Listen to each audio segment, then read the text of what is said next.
Well, welcome to our vlog on a vlog. Kevin, it's great to be with you. It's getting to be almost routine now for us to do this. This was a thing that we imagined just a matter of a couple of months ago. That since Hmm. everyone loves vlogs, that's what you would typically do if you're going to YouTube. You'll see a long form vlog, somebody doing what we're doing here, just chatting away with people on various subjects. We're going to cover items in the news today. And then there's, of course, the blog, which is what made Facebook and X popular with pictures and posts and a little copy and somebody presenting their point of view. We decided we would blend them together, and we are calling it the vlog on a blog. I don't recall seeing Wookie do the introduction to this show. Was that, did I miss Wookie and we have the wrong intro? Maybe. We I think there we, I think, maybe I think Kara we, Kara noticed. She piped up and she noticed. She did. We have a special intro to this. Maybe we can play it as the outro of the show, or maybe even play it during the show as a quick comic break, because Wookie does a fine job of introducing this. The first image there is of Orange Man. I call him the Copper Con. He is the one that is described at great length in the book of Ezekiel, which is not a prophetic book of God, but instead the autobiography of Satan. Something I prove. If you don't agree, you can read the last two volumes of the series called Babel. It's free at yadayad.com. Even Wookiee's going over there and saying, "Oh, there's something wrong with that man." He just said, he just announced today something that I don't even think Satan would be so egotistical to say. I don't need international law. I don't need anybody's approval. I'm only limited by my mind. Only my mind can stop me. And he went on and on. I mean, this was just a discussion with the New York Times, I believe. And he just Hmm. laid it all out and said, the world is me, myself, and I. I don't really give a crap about anybody else. And I'll do whatever I want to do. If I want to invade Greenland, I'll invade Greenland. If I want to kill some Ruskies with some tomahawks, well, we'll do that. If I want to invade a neighboring country like Venezuela and steal their oil and then kidnap the head of state, well, why not? I'll do that too. There's Right. nothing I can't do. If I want to make resorts in Gaza, well, we'll do that. It's if I don't want the Epstein files released, we'll make a joke out of it. We'll release 1% of them and see if that Right. appeases the people. The guy is just absolutely, well, he's lost it. And what the reason we're starting with this one is that Kevin, I bet it's about Ben Mao. Well, a year ago, a little over a year ago now. It'd be a year ago in November of last year that I came to the conclusion that you're looking at the person that Christians view as the Antichrist. And it's Hmm. only somebody of that ilk that would make this kind of a statement, that would present himself as King of Kings. This isn't just, I'm dictator and Der Fuhrer of the United States. This is, I can do whatever I damn well please. And the The world is military mine. Yeah. the world is mine. The U.S. military is my tool to use to achieve whatever I want, because in the military, they don't get a choice. They have to obey what I order them Hmm. to do. That's why ICE has now become his own personal police department, very much like the SS, not before the SS, actually, the brown shirts of Nazi Germany. So this is a realization, as I had analyzed from the prophets, and they're exceedingly clear on this issue, that it is at this time, this very moment in time, that an American president, they give some 70 different attributes of the country that is going to spawn this man, and it's clearly the United States, will be this sufficiently sexually perverted, uh, egomaniacal, uh, a warmonger, and that he will be so out of control that he will bring down the world, and that he is the man that is actually possessed not just by a demon, but this is the corporeal manifestation of Satan himself.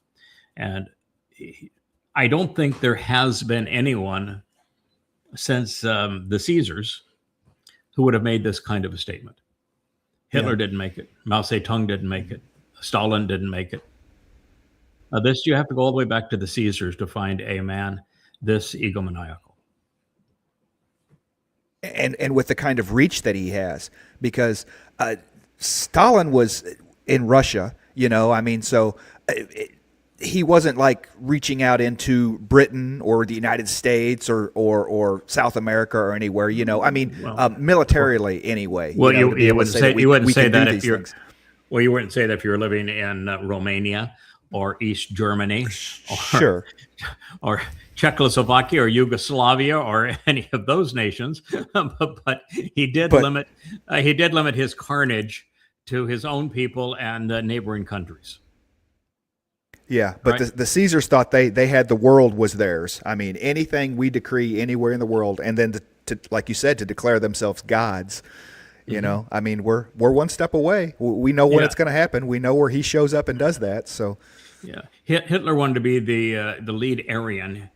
He really didn't want to be king of the world. He just wanted Aryans to rule the world. So he's close to this kind of maniacal. There's so many traits in common though with Adolf Hitler and with Donald Trump.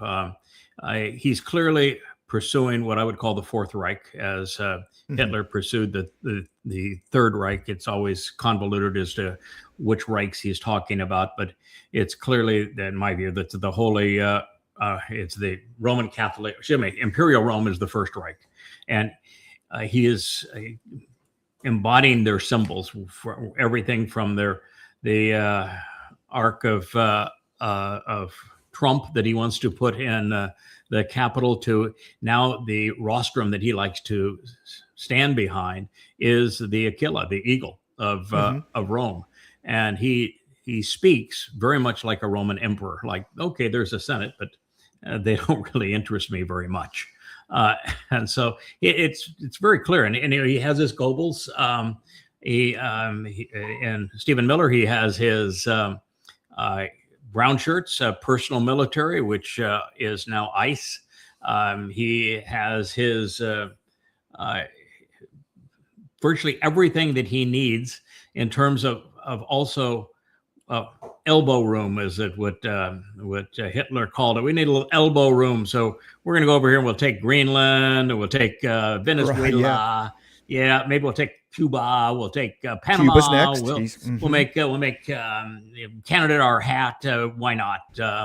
And so it's the Lebensraum, I think, is what Hitler called it, but it was elbow room. It's very similar to the path that he is taking, and he's going to lead the world to world war. It's just time the toys are much more lethal. So rather than 55 million people dying, it's going to be like 5.5 billion people or more that are going to die. But that is what you're up against here. If you don't realize it, you think I'm being over the top, then, well, why don't we talk here in about another 2 or 3 years, and you tell me what you think at that point. 6 months. 6 months. Well, the way it's going, it could be 6 months. And clearly, he is as sexually perverted as was Hitler as well. So anyway, I will tell you that the bottom line is, if we don't stand up against him, and if enough people don't stand up against him, and it can't be just all progressives and Democrats, because they don't have any credibility anymore. Nobody wants to rally around them. They became too extreme the other way. But it's got to be people like ourselves who are fundamentally conservatives, who are still value driven, who believe in evidence and reason, who have studied history, and have a strong voice, and as advocates of free enterprise and freedom of speech and of all things just and moral, say, no, this man must be stopped. If you do not stop him, then you're going to endure far worse than Europe endured under Hitler. Yeah, the only thing I can add is I'm surprised that you remember the Hitler Youth programs and everything. I thought that he was going to try to fold Turning Point USA into a Hitler Youth style program with the college outreach and everything that they were attempting to do with that. I mean, because they're talking about how TPUSA has turned into this massive Christian recruiting organization, after what happened to Charlie Kirk, that I really expected them maybe when the weather warms up and they get back out on college campuses, that they'll start really pushing that a Hitler Youth style agenda to start with the younger minds. I think you're onto something, but just missed it ever so slightly. And when Charlie Kirk was around, Charlie Kirk was an influencer for Christianity and for MAGA. The reason I was disgusted by him in his life and thought he was counterproductive is he was advocating for this man who is a known rapist and pedophile and egomaniacal thief. And so to be advocating for him, he always hawking MAGA hats and Trump. So he created an organization that was specifically founded to be a Hitler youth camp, but for Trump. That was his agenda, and his widow doesn't seem to be any different. I mean, his widow brought Trump and Goebbels, Miller, and the anti-Semite of the year, Carlson Tucker, to speak at the funeral. You can't tell me that they aren't actually doing that this is a recruitment arm for Trump youth, because I think it is. And the difference here is, though, that we don't have much time. Hitler didn't have a lot of time either, but Hitler had more time than Trump's going to have. It's all going to be over in 7.5 years. So he doesn't have time really to raise a youth militia beneath him. But he has got lots of people that are rallying to his cause. Nick Fuentes would be a great example with the M-cells and the gophers and the gropers and the like. In fact, he's even now to the point where he says, that Candace Owens and Carlson Tucker are way over the top. And when a white supremacist, Nazi-loving anti-Semite says you're over the top, you probably are. Yeah. What do we have next on the hit parade there? Oh, yeah, this is my new pet peeve. When we started in social media, it was a year ago at this time. Prior to that time, I had never posted a single word in social media. But I began it was instructions. I have made a habit over the last 24 years. If he says we're going to do this, or I want you to do that, I say, okay, sir.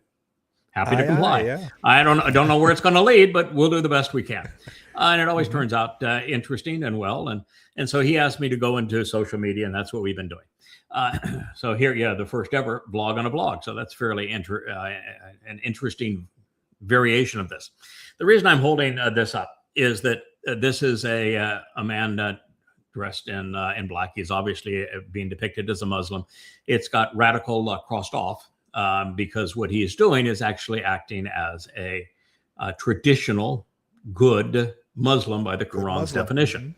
The Quran is very clear in the 8th chapter. In fact, every one of the surahs that was delivered in Yathrib, today's Medina, which was a place where genocide was perpetrated against Jews. All the Jews in Yathrib, there were some 30,000 of them when Muhammad came in with a handful of followers. He robbed them all, raped, enslaved, or murdered all of them. It was apartheid and then total genocide. And that's just the history. It's undeniable. You can read the Hadith, you can read the Quran. Allah cops a plea and says, yep, we did it. We terrorized him, we killed him. I helped you kill him. In fact, it was me who really killed him. And so it is what it is. Islam, the first official decree that starts the Islamic era, was not in Kaabaville, which is actually Petra, not Mecca. And that pledge was, we pledged to wage war against all mankind. And that's year one of the Islamic era. This is not disputable. It is absolute fact.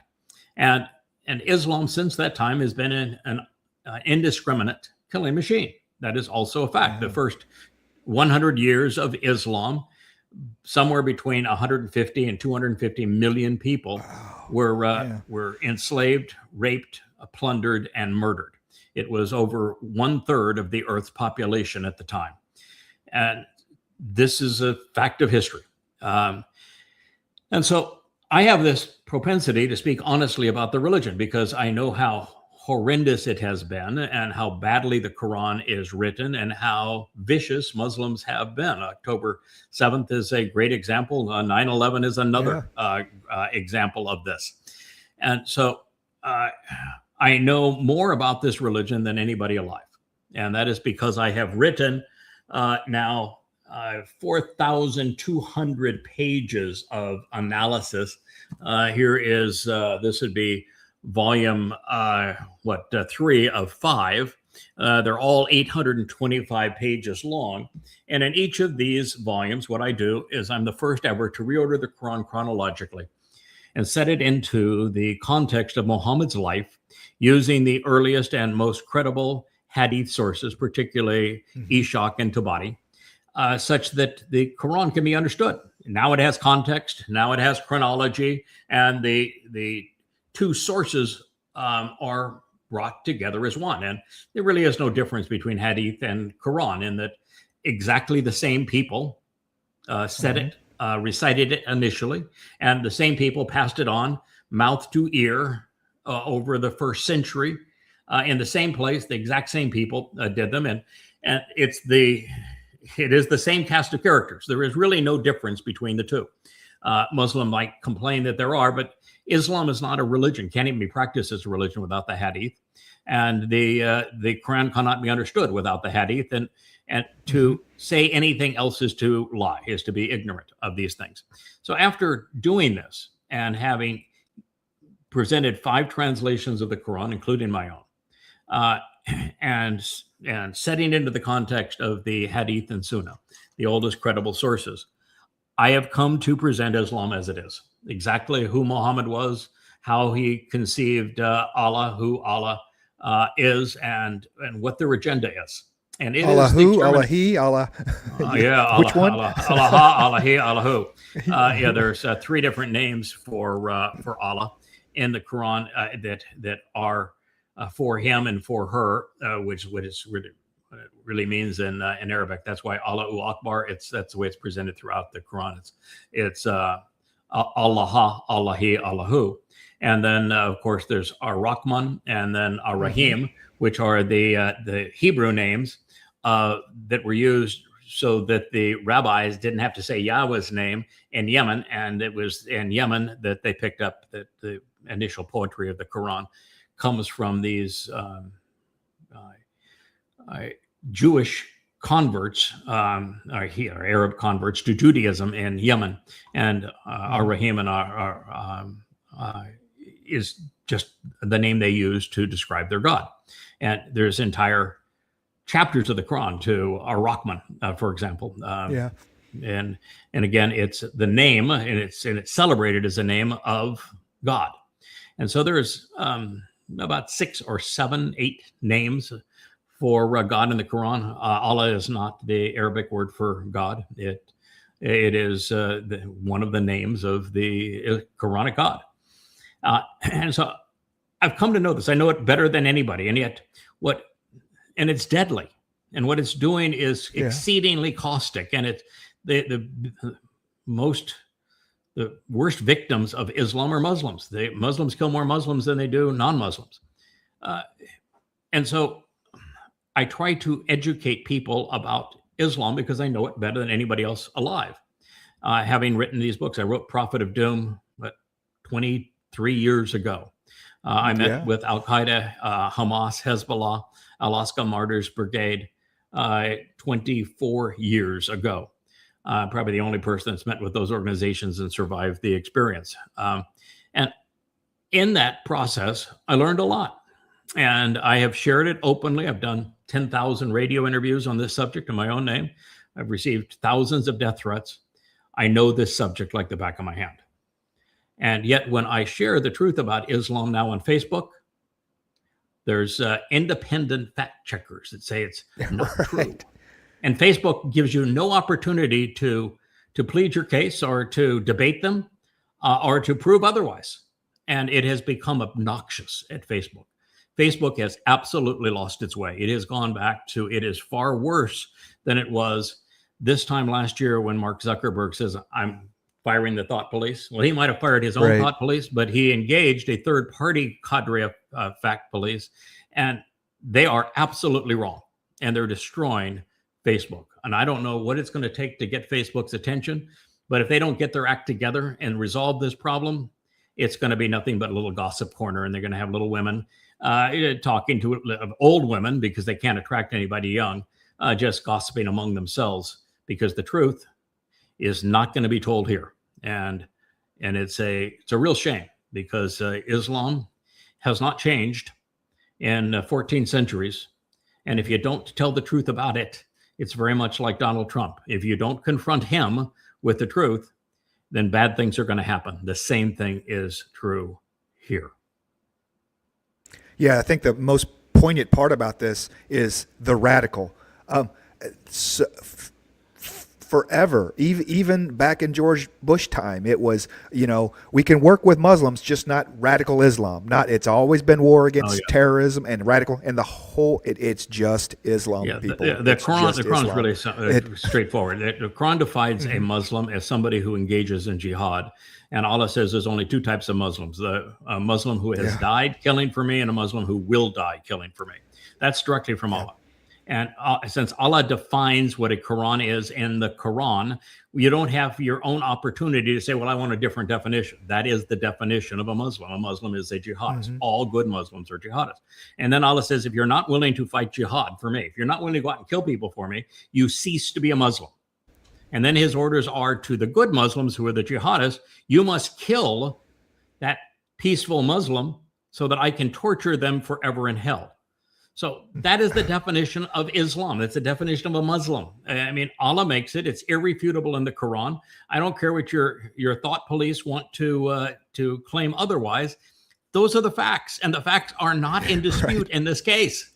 The other thing that's interesting is, if you look at this, I can criticize that Christian cross there and say, there was never a Jesus, and I prove it. And I've written 5 books to prove that Jesus never existed, and that the Christian New Testament is absolute rubbish, that it really is conceived by Paul, and that Paul admitted he was demon possessed, and it's obvious. And I can criticize Judaism, which I do. I've written 3 books. In fact, if you don't know the truth, all 35 books actually criticize Judaism. So I use their words against them, and I can prove that Judaism is the single greatest impediment to the Jewish people. I routinely I accuse Marxists. You see that sign on the far left. I'm an expert in the subject. I have been around the world in 170 countries. I know this world. I spent a lot of time in the Soviet Union. It was the Soviet Union, and Red China, when, in fact, it was the first Westerner allowed into Red China. I built factories in China in the first enterprise zones. I know enterprise. I've taken 2 companies public. I know this subject. I know that fascism, for example, and socialism are exactly the same beast, just different names for the same beast. And I know why communism and collectivism doesn't work. And I speak out very strongly about progressive politics and Marxism and socialism and communism. I can do that on Facebook. I can criticize Christianity. I mean, I've got all the little Christians. They just want to call me the devil for doing it. Right. Pretty amazing. You tell people the truth, and you try to save them from a lie, and you're the devil. It doesn't take much to mock Judaism. All you have to do is play one of their own videos, and it's pretty obvious that they're lost in space. And so all of these things you can talk about, but guess what? You can't talk about one of them: Islam. And because one holding the knife. About Islam, somebody is a complete and utter hypocrite. Mr. Zuckerberg, get your act together. You have lost control of Facebook. Yeah. It's wrong. Stop it. Fix it. Don't let Facebook become X. X is a swamp. Absolutely. You're a better man than that.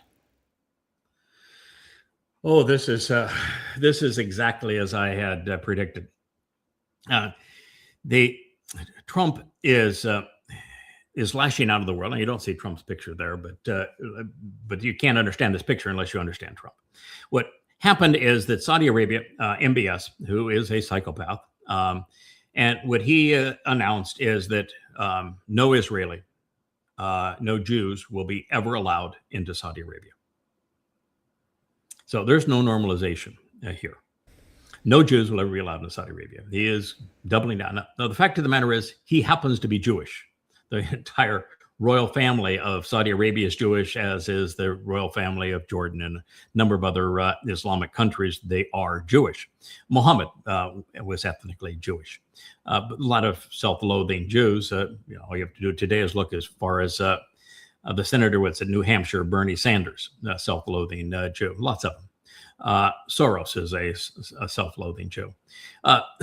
He is in a very interesting position. He is quasi-BRICS.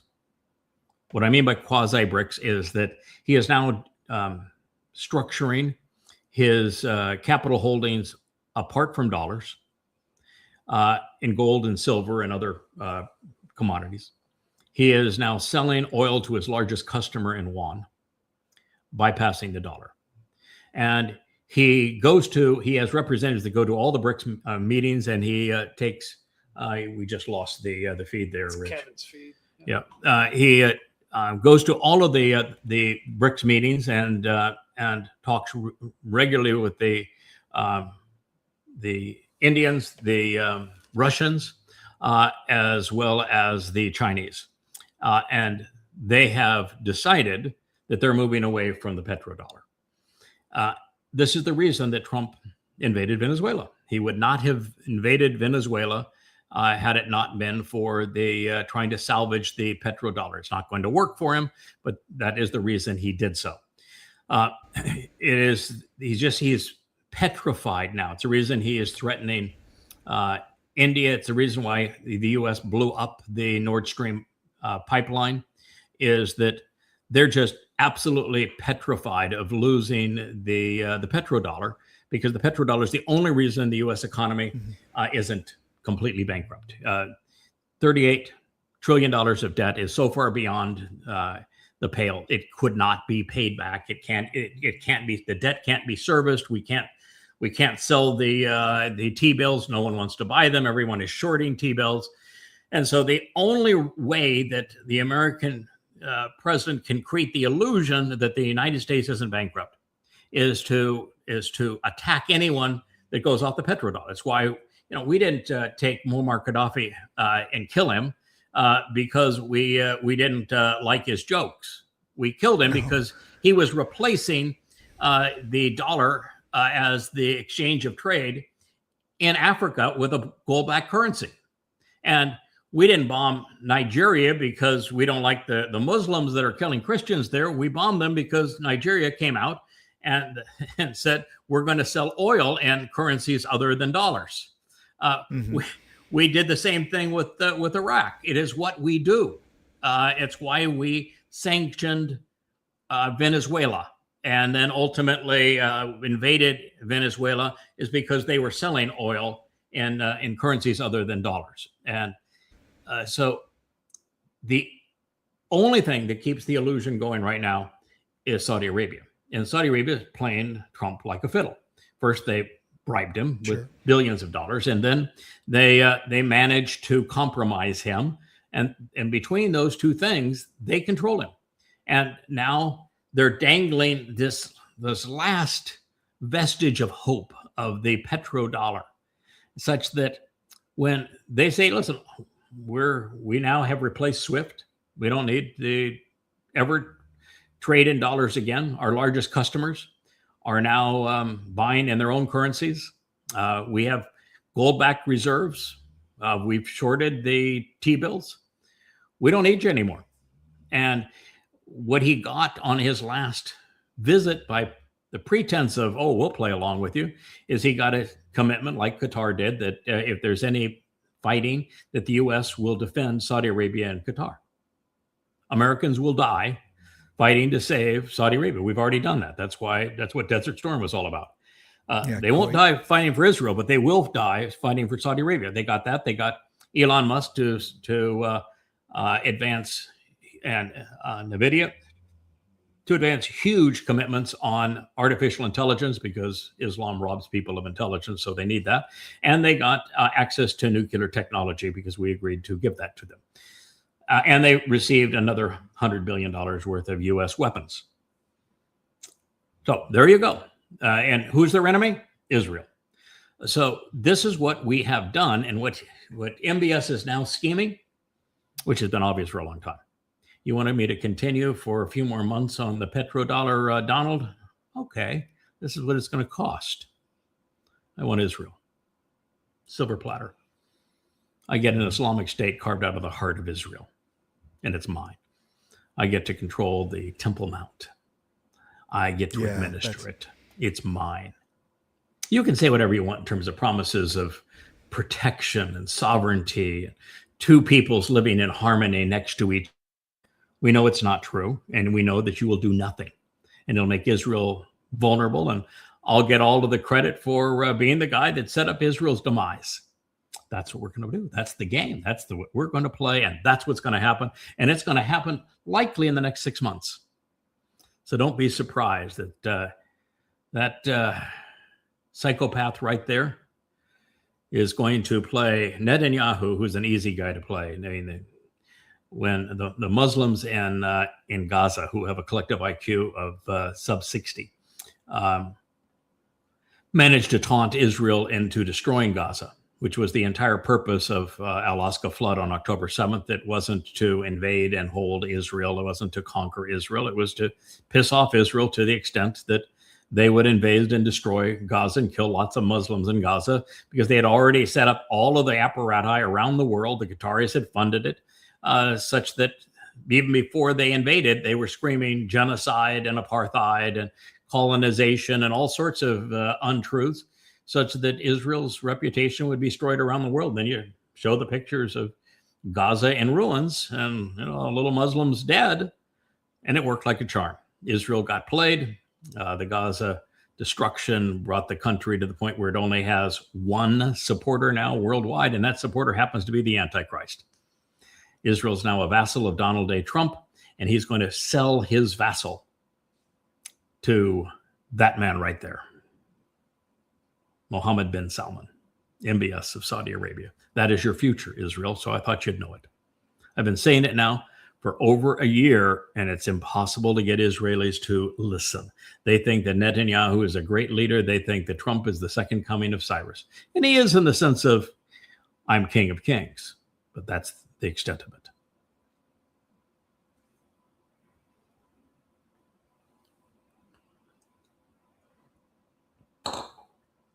You disappeared there for a little while. You're trying to get the Facebook page to go on down to the next post. Can you hear me now? Okay, I'm back on. I can hear you. We can hear you just fine. Yeah. I had muted myself for a second. All right, here we go. Oh, you can play that one. That one's kind of nice. My wife produced this a couple of days ago. This happens to be Dode. To introduce him, you see that Leah Wynn at the top. That's my lovely wife. She does all of these videos. This handsome fellow in this video, he is the king of kings. This is the real McCoy. His name is Dode David. According to Yahweh, and he ought to know since he is God, that is his son. He is the Messiah. He is the former and returning king. He is the man who actually had the courage and the character to fulfill Pesach, Matzah, and Bikurim in 33 CE. He volunteered in his second of three lives to be crucified. So this idea that Jesus was crucified is total nonsense. It's nothing but a crude counterfeit of this man. This is the man who was crucified in 33 CE to fulfill Passover. He then, his nephesh soul went into Sheol to carry our guilt away on Matzah. So this man went into hell for us. This man allowed Rome to crucify him to fulfill Passover. This is the man that opened the door to life and to heaven so that we could be part of God's family. This is the greatest man in the history of the world. His name is Dode. It's presented as David. His name actually means beloved. And according to God, Yahweh, who writes extensively of him, God says that he is the Messiah, that he is the Son of God, that he is the chosen one, that he is the exemplar of the covenant, and he is the one who made the benefits of the covenant possible, that he is that sacrificial lamb. So you can go ahead and play this. It's an extraordinary Let's talk about love, like you and me all night, and let's talk about love, and feeling alright, and let's talk about love. Let's talk about love, like you and me.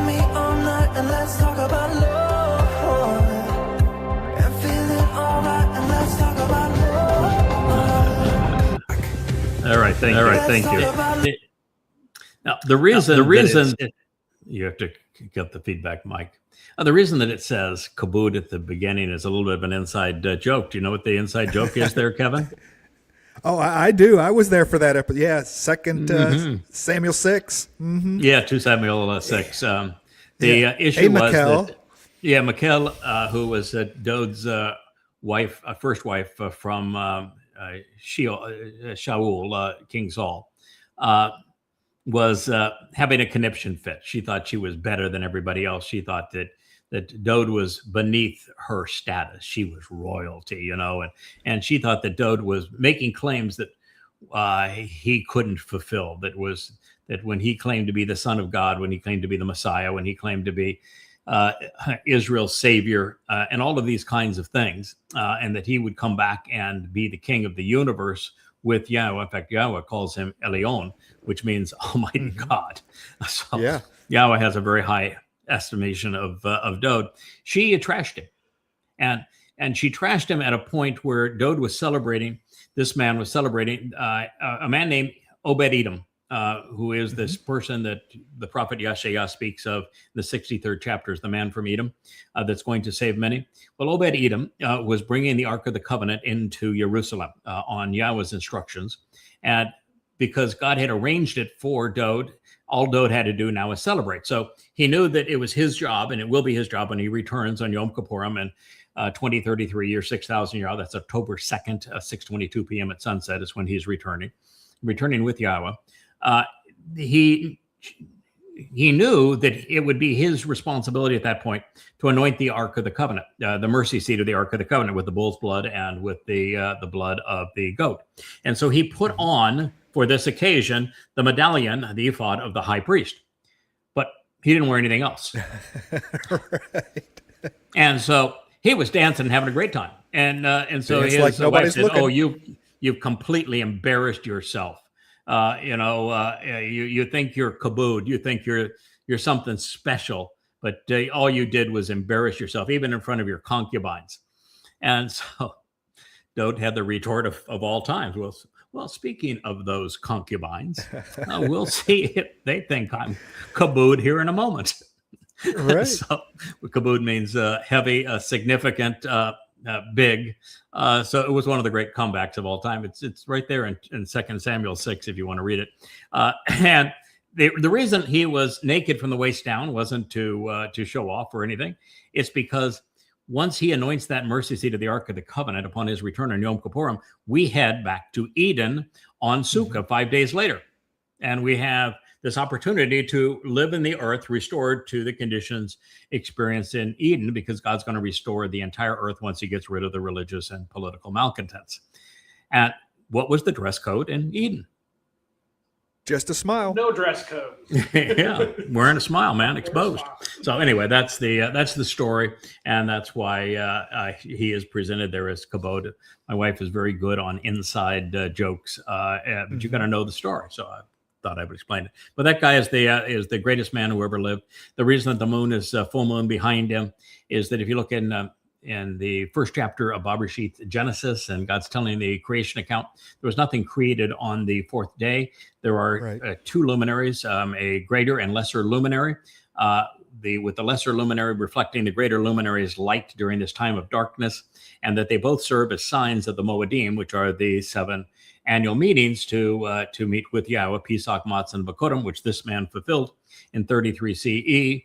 Shabu and Teruah, which this man here fulfills, and coming up in this next year, and then in 2033, and then we both contribute to Yom Kippurim and Sukkah in 2033, and so that is why you see the moon behind the king, who is returning with his seat of honor, as brilliant as the sun in God's presence from Yahweh's point of view. And Yahweh ought to know. So if you want to believe that your Jesus is the Messiah and the King of Kings and the Savior and your Lord and all those kinds, you can believe whatever you want to about him. But God made it very clear that that's not true. And so if your choice is, you can believe Paul, who lied to you, or you can believe Yahweh, who told you the truth. And the truth is, that's the Messiah. He is the Son of God. He is our Savior, and he is the returning King. in his name means beloved, and it is Dode. Yeah, and the moon's got his back in that one. The moon's got his back. The moon will always have his back. Mm-hmm. And speaking of back to back, Yeah. I'm here to tell you, and I've getting a lot of flack on Facebook for making the comparison between these two men and equating ICE to the brown shirts of Adolf Hitler, and they are really exceedingly similar, and equating the Fourth Reich to the Third Reich and the Der Fuhrer's attitudes together. And the fact of the matter is there weren't enough people in Germany in the 1920s that recognized that that man was a racist. He was an egomaniacal, warmongering, sexually perverted piece of crap with a gift of gab. Mm-hmm. And now in the 2020s, there aren't enough people, particularly those who are not part of the natural opposition, which we are not, because we are not liberals, who recognize that that man on the left is an egomaniacal, sexually perverted thug who is a warmonger. And that all he has is a gift of gab, and his gab is far worse than Hitler's. If you compare Hitler's speeches and Donald Trump's speeches, Hitler's are worse. He's less controlled, more egomaniacal, and more dangerous. So it's going to turn out much worse over these next 7 years because of the man on the left and the fact that not enough people made the connection with the man on the right. Yeah, the power structure is completely different as well because Germany was rebuilding through their time period. The United States already has this massive war machine and economic control throughout the world that they can do a lot more damage. Yeah, the difference is that America is failing. Germany was rebuilding. America is failing. They're both, one was going like this, and the other one's going like this. In the case of America, it's total desperation. Sure. All of this stuff that Trump is doing and pushing every button in the world is because America's done. Economically, we're toast. We started a trade war with China that there's a zero possibility of winning. We could not win a kinetic war with Russia. Now, I understand we have some nifty weapons. I guess we used a microwave weapon against the Venezuelans and caused quite some havoc with that. And so the U.S. has some nifty weapons that seem to work really well against third world countries. But we lost. We lost to the Houthis. Mm-hmm. We lost to the Taliban. We lost to the Viet Cong. America ain't what she used to be. So she's in rapid decline, and Trump, his ego can't handle it, and he thinks that he can't fail. He says the only can stop him is his own mind, and he is of the mindset that he is going to achieve what Hitler failed to achieve: world domination. That is the story of the Antichrist, is it not? And yeah, Trump is going to try to achieve it.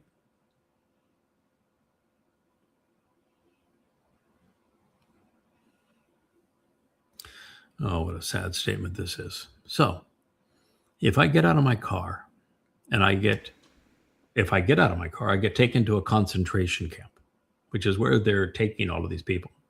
So if I get out of my car, when they order me to get out of my car, I get taken to a concentration camp, regardless of my citizenship. People with passports in their wallets so that they can prove they're U.S. citizen. Doesn't matter. If I get out of my car, I get tied up and beaten up and taken to a concentration camp, regardless of my citizenship. But if I don't get out of my car, I get shot in the head. Do I have that right? Yeah. Think about that. I mean, that is where we are.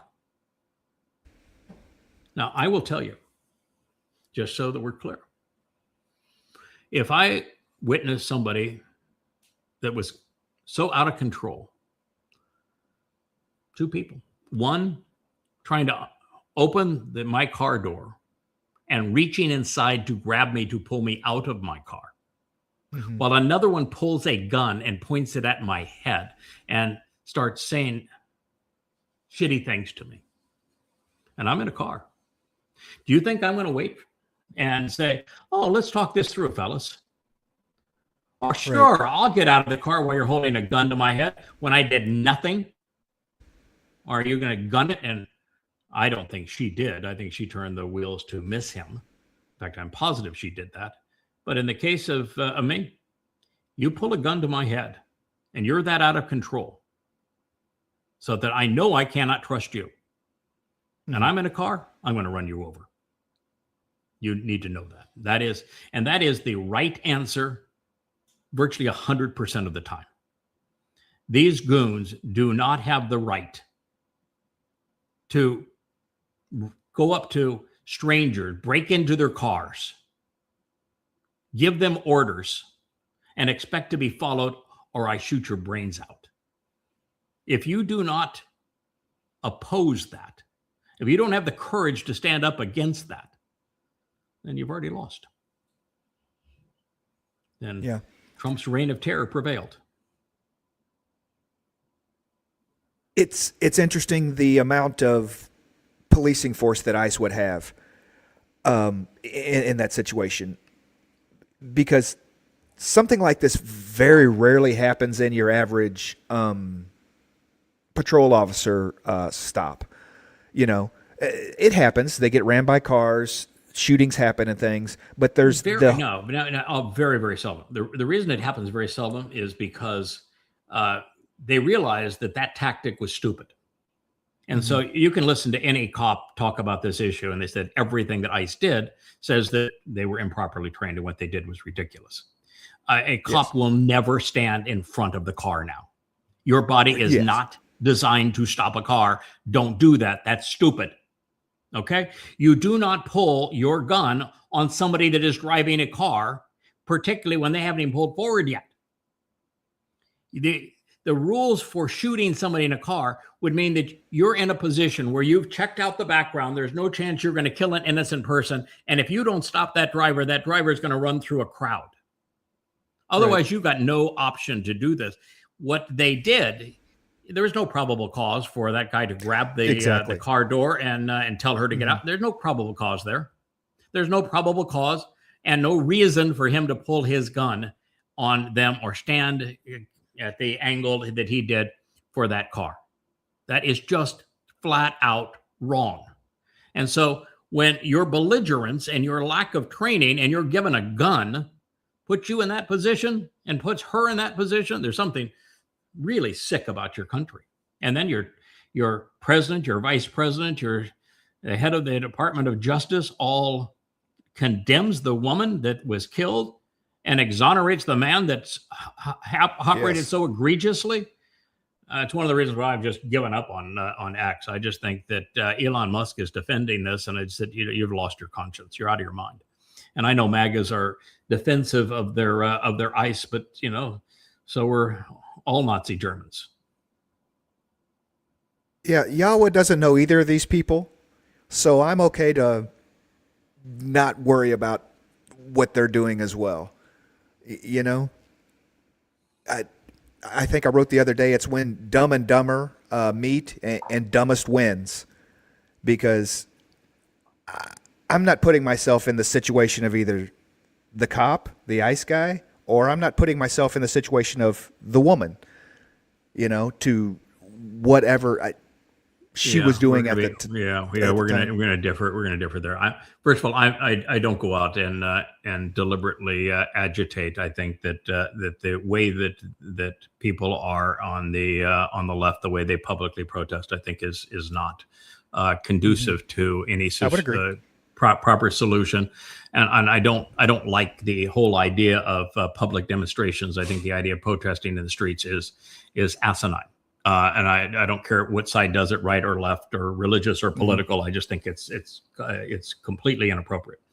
So in that regard, we would agree. But I do agree that it is essential for Americans to protest ICE. ICE is a horrible blight on this country, and what they're doing is despicable, and they are belligerent. Listen, I have spoken out against overly aggressive police now for over 20 years. Mm-hmm. And I began to speak about the over aggressiveness of police and the dishonesty of police now for 20 plus years. And the legal system. That guy you helped out there in the Virgin Islands. Yeah, I've studied it. I know it. I know the statistics on it.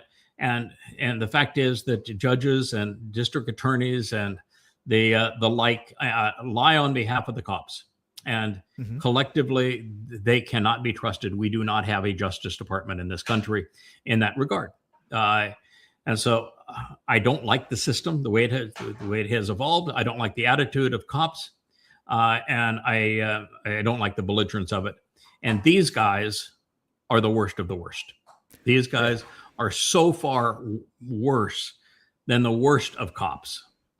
This is a group of absolute belligerents, and they're actually pandering to racists and to boys that are just thrilled to be able to run around with their gun and their badge and boss people around and shoot at people and beat people up. This is what they got, and this is how they filled their ranks, and it's abysmal. So I despise ICE with every fiber of my body. And I despise Trump for imposing them on America. And now I've moved out of the country, so because I couldn't stand it anymore. I couldn't stand the stench of it anymore. So I only oppose it because it's the right thing to do. You know, you can't be a moral person of character if you do not oppose evil. So to that degree, I admire somebody who will oppose it. I think they were opposing it the wrong way, but they most certainly didn't deserve to die as a result of that. Absolutely. Or have the president of the United States besmirch their reputation, which he did. Or the closest ever come to actually destroying a TV is when I heard what Vance said. It made me want to puke. Eyeliner boy has a real serious problem. Yeah. And it's not ICE's mission either. The U.S. Marshal Service does exactly the same thing.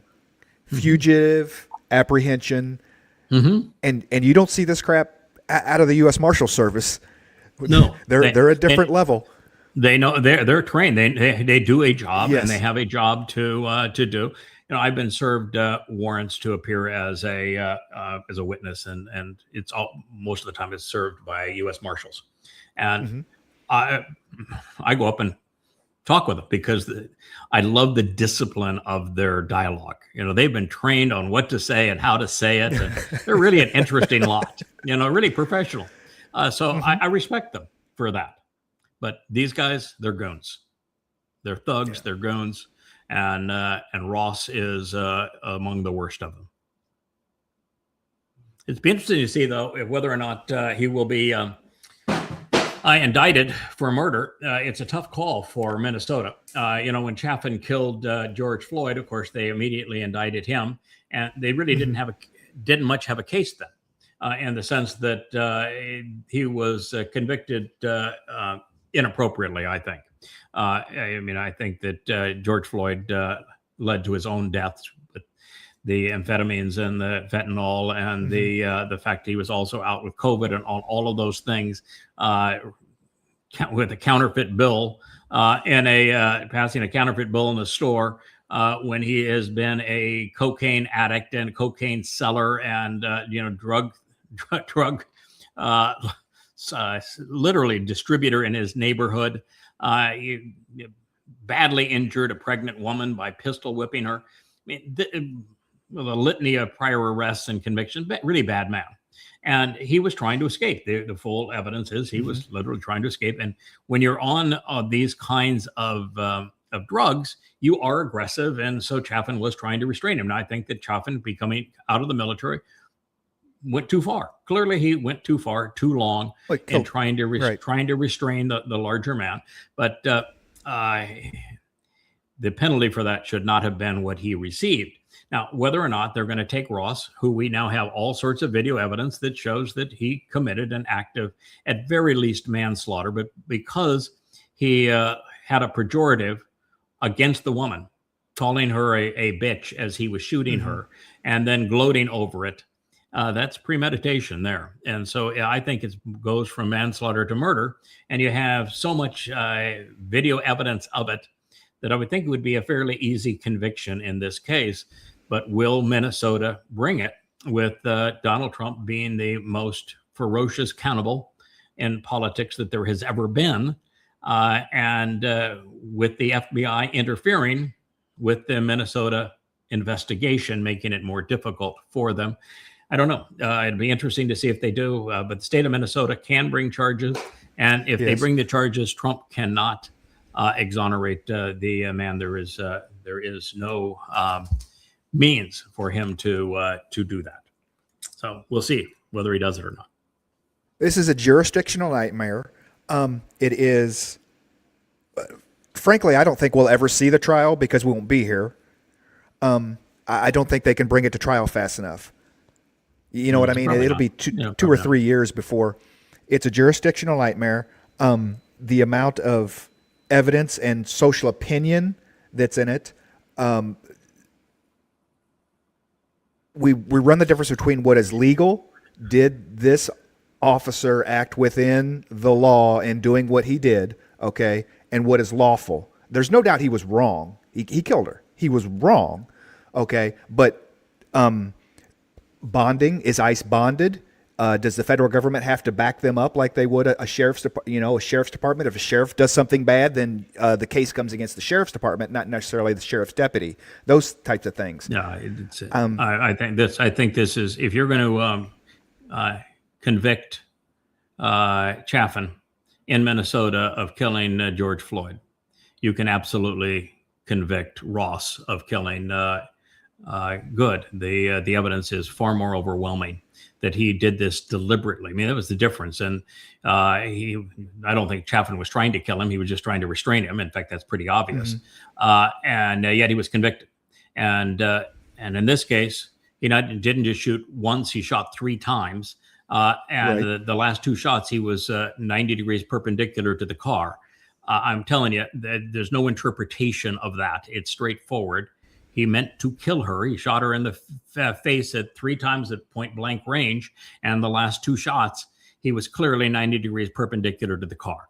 So this is what we have. And I don't think there's a jury in the world that would not convict him of this crime, whether or not he is or not. And what difference it makes ultimately, the amount of disaster that ICE is going to cause and that Donald Trump is going to cause over these next 2 years as this meanders through the legal system is going to be so egregious. This won't be a hiccup on the overall landscape of things, other than this is a marvelous opportunity to call out ICE and say it's wrong. Yes. It should never have been funded to this extent. The budget for ICE weapons is larger than the budget for most militaries around the world. 7th largest, he said. Yeah. Yeah. It's egregious. Absolutely. And you want to say, well, there's Somalis there that were stealing money. Okay. So let's say there are, and clearly there are Somalis that have stole billions from the U.S. government through COVID fraud and Medicare fraud and the like. But the answer is that there are law enforcement people in Minnesota, and you send them after those people. And they're federal agents and all that sort of thing. You do not need ICE for that. And oh, by the way, where they were in Minnesota, they weren't pursuing the Somalis. Miss Good was not Somali. And none of the people that were around that event were Somali. This is interesting. Of course, Trump is saying, I'm such a great businessman, and I know how to make America great again. Tariffs is what makes America great again. And so I'm going to bring factory job back to America. Of course, there's anybody that's going to work in them because the people that would work in them, he's now deported. But and this current generation, they don't. They want to be an influencer, and it's really hard to play the role of an influencer when you're in a factory. And what factory jobs we have in America now that are actually being created are being created for robots, not for people. So this notion that ship has sailed. And I was a manufacturer of goods worldwide, both in the United States, Mexico, and in China, back in my late 20s, early 30s. I'm 70 now, so you can tell you how long ago that was. And all the way back then, I can tell you that, and I had my American facility was 450,000 square feet. That's a large factory. I can tell you emphatically that you can't do it anymore. That a factory, unless you're dealing with billions and billions of dollars and what you're doing is virtually completely automated and you're not using people, you cannot build something in the United States anymore. We don't have the infrastructure for it. We don't have the transportation. We don't have the utilities. We don't have the suppliers that are necessary. You want to get a mold made in America, it takes 2 years and it's 10 times the money for that same mold being made anyplace else to manufacture your product. The cost of liability insurance is through the roof.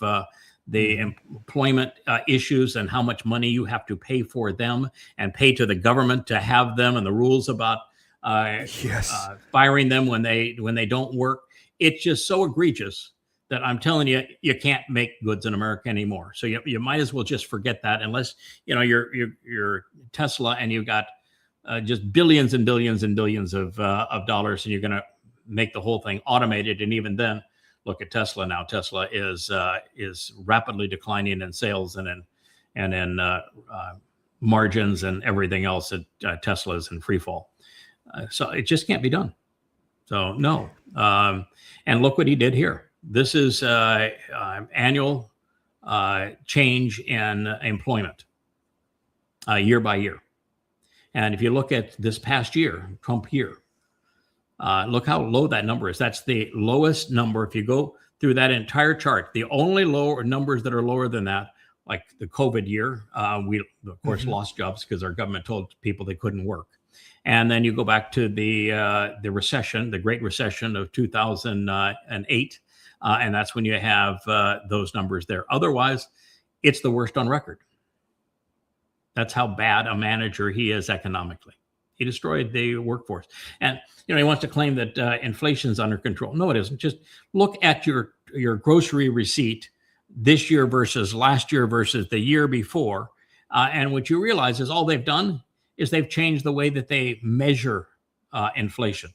I spoke of this briefly. If the price of steak has doubled and people are buying hamburger, then they change hamburger for steak, and they say, no, it's actually gone down because people are content with hamburger. So we'll pretend like that's the price of steak. If the car has doubled in price, we say, but it's not really inflation. It's that a car has some different features. So the difference in price is really those features, not inflation. So we just blame changed Bluetooth. the rules. We had Bluetooth. So we just changed the rules so we don't correctly convey the fact that, well, I can tell you that I was born in 1955, and the U.S. dollar has 1% of its buying power than it did back in 1955. So over these 70 years, the dollar has lost 99% of its value by being inflated by the creation of money. That's what's happened. And in this particular case, tariffs, which are not a tax on the importers. He keeps saying, I'm applying a tariff on China. I'm going to punish India with my tariffs. The Chinese aren't paying the tariffs. The Indians aren't paying the tariffs. The tariffs are paid by Americans. Tariff is a tax on Americans. And so what he's doing is just driving up the price of goods for Americans. It's a terrible thing.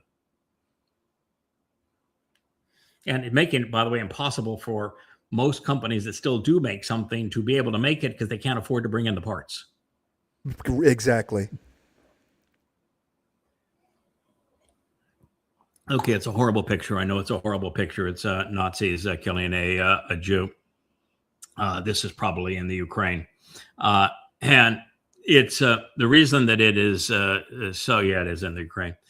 The Ukraine was far worse than Nazi Germany. There was no place in Europe that has been as anti-Semitic and caustic to Jews than Ukraine. That's why I would never support Ukraine under any circumstances. Morality does not allow me to support Ukrainians. I know their mindset. They are.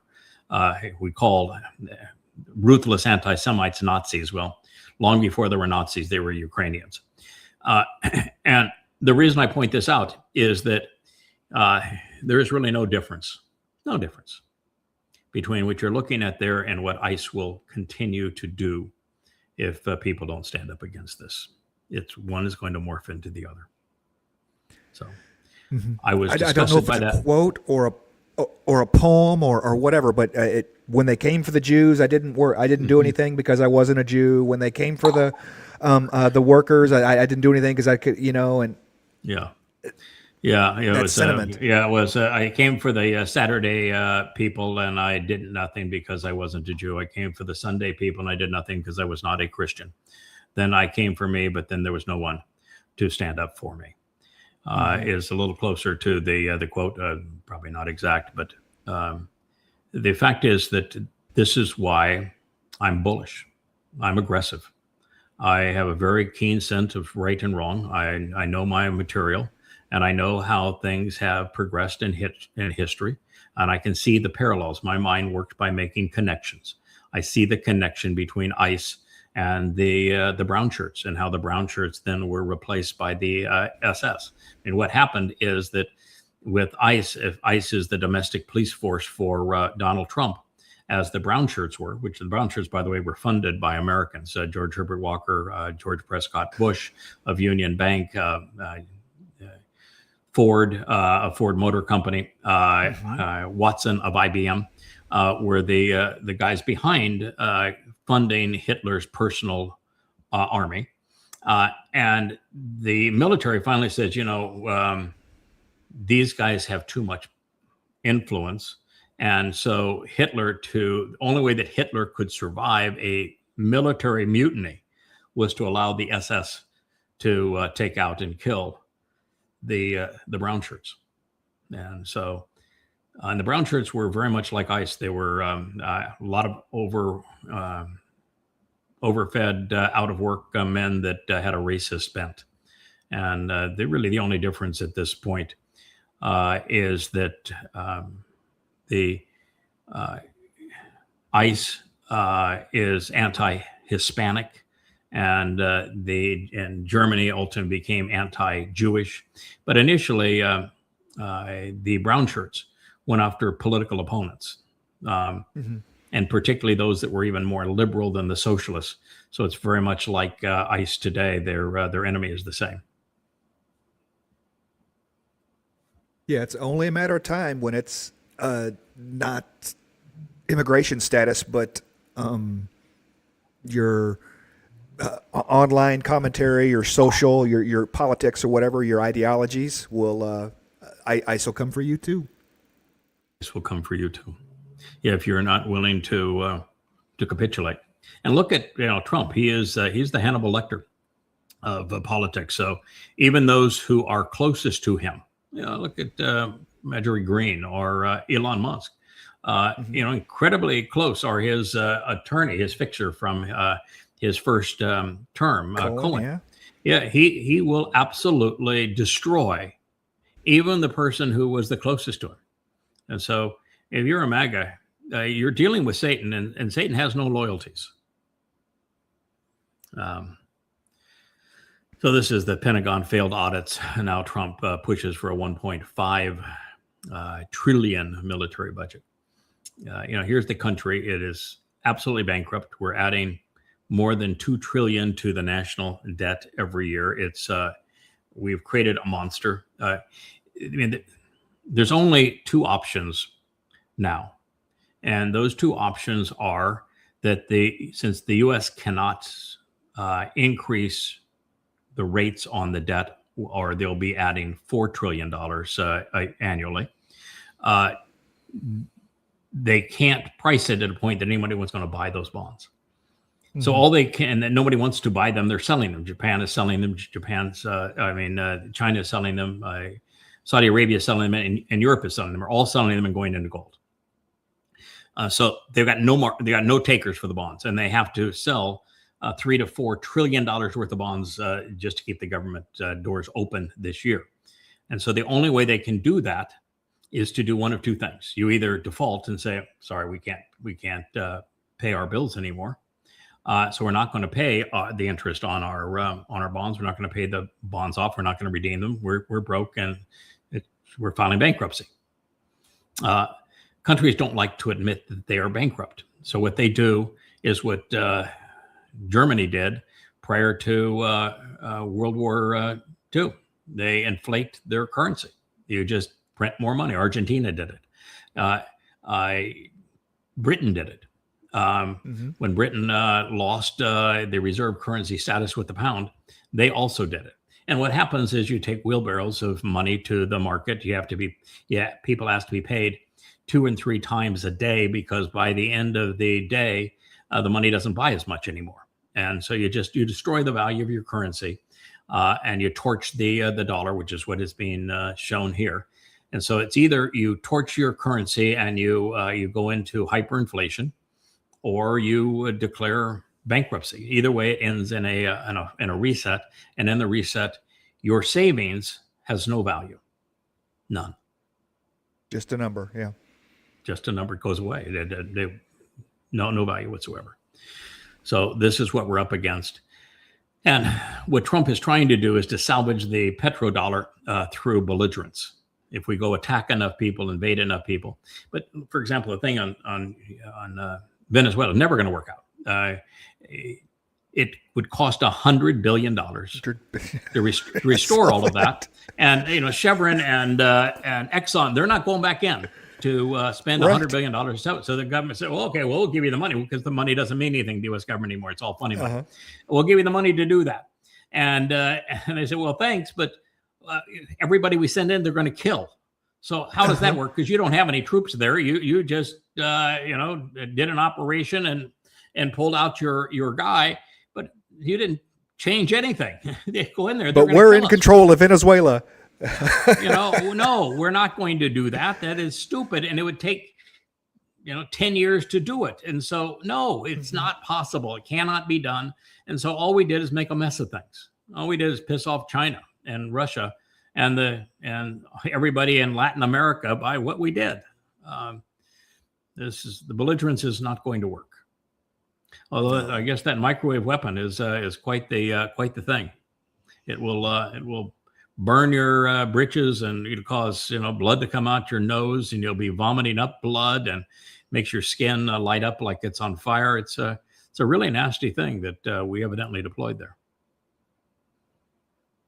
I haven't seen the uses of it. I understand what microwave energy does, and so if you could focus it, it would definitely be a mess.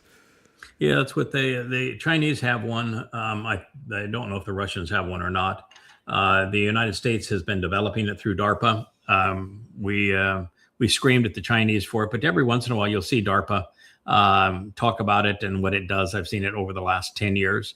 Just never been deployed previously. It evidently was deployed here, and it does render people unable to do anything. They just go into complete convulsions. It's agonizing, and so they've rendered it impossible.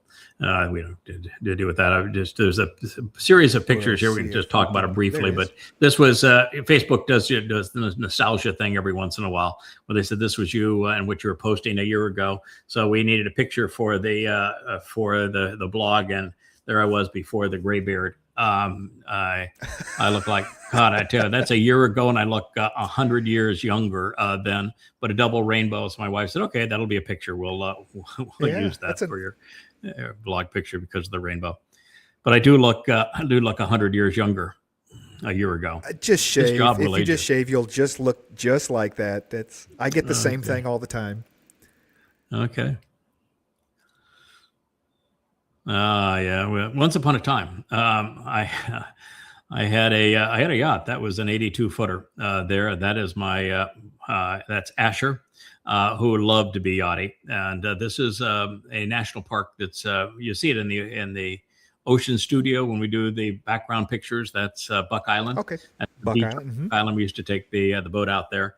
When I was in Fort Lauderdale, we called that a fun size yacht because in Fort Lauderdale, that's a small boat. You bring it here to the Virgin Islands, you got an 82-foot boat, with 5 staterooms and the like. No place to dock it. It's the queen of the fleet. It was a really beautiful, just gorgeous vessel. We sold it about a year ago, and don't own it anymore because this is all we do at this point. But you can see this was something that Asher liked very much, and she loved to watch the turtles and the dolphins come up to the side of the boat, and we put this island pad behind there, and she would lay on that and watch them swim around her. It was kind of a fun thing to do. Different lifetime ago, a long time ago, faraway kingdom. Yes, here we are. That was the first. That's the Ocean Studio. That's the first ever, because you can see with the little rainbow stuff and the gremlins in the cup. Leia was producing back then. We were doing it on a laptop back then. Rich now has, you can see over here to my right, he's got quite the studio set up. Very different now than it used to be back then.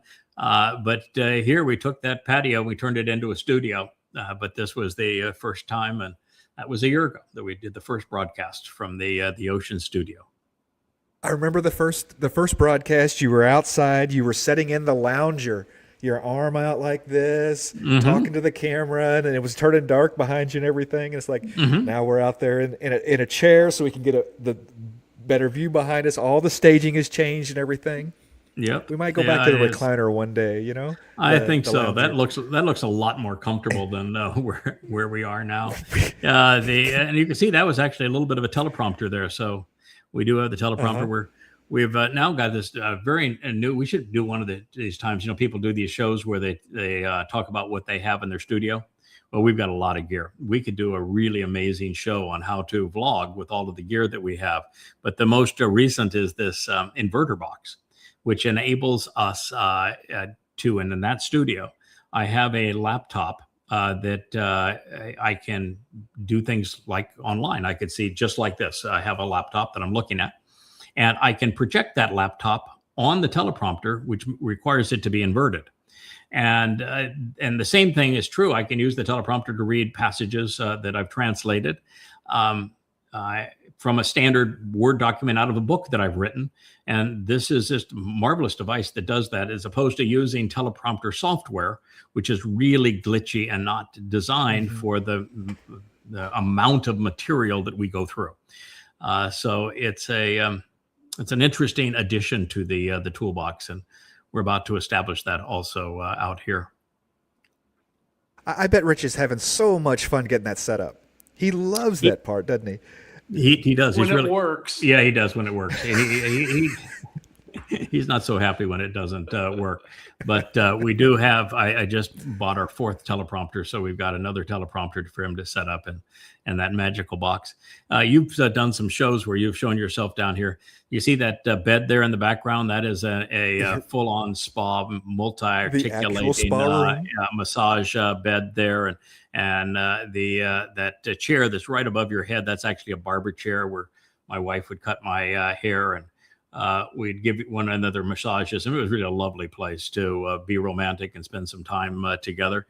And now we share it with our good friend Rich, and it's a few tens of thousands of other people, because we use it as a vlogging studio.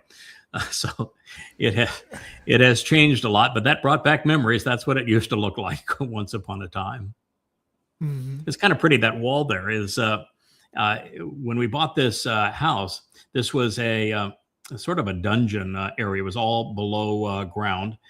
We've now cut windows into it so it has natural light, and that was a concrete wall, and it was concrete floor, concrete ceiling. We put noise attenuating, really decorative tiles on the ceiling, and then this wall, so it would not look claustrophobic in there. I came up with the idea with my glass guy. Well, you make sandblast some large panels of glass, and come up with a frame for them, and I'm going to put LED light strips on the wall, and we're going to create a wall of ever-changing lights that'll just be so dramatic and beautiful down there, and that's what we did. So that's how that colorful wall came to be. Maura says online she sees a harp. She likes your harp under the desk there. Yeah, it's a lyre there. Lyre. Who's playing it? David's lyre, or layer, or whatever the proper pronunciation on the right syllable.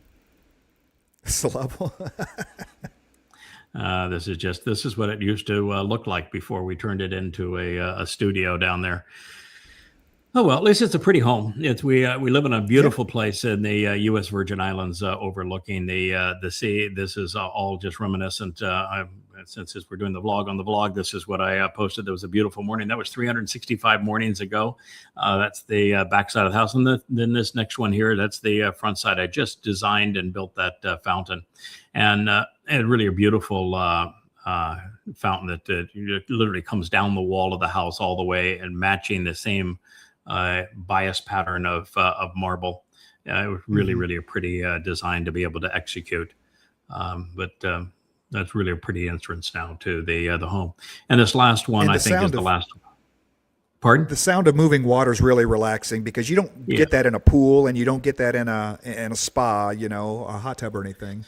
Yeah, we have it in both of our pool in there. That was interesting. I created waterfalls where you get to see the backside of water, the backside of a waterfall. So I created these obelisks that had the cutaway in them, so that you got to see them from the front side and through them, and from one to the other. It was a really interesting design element. This is Wookie a year ago.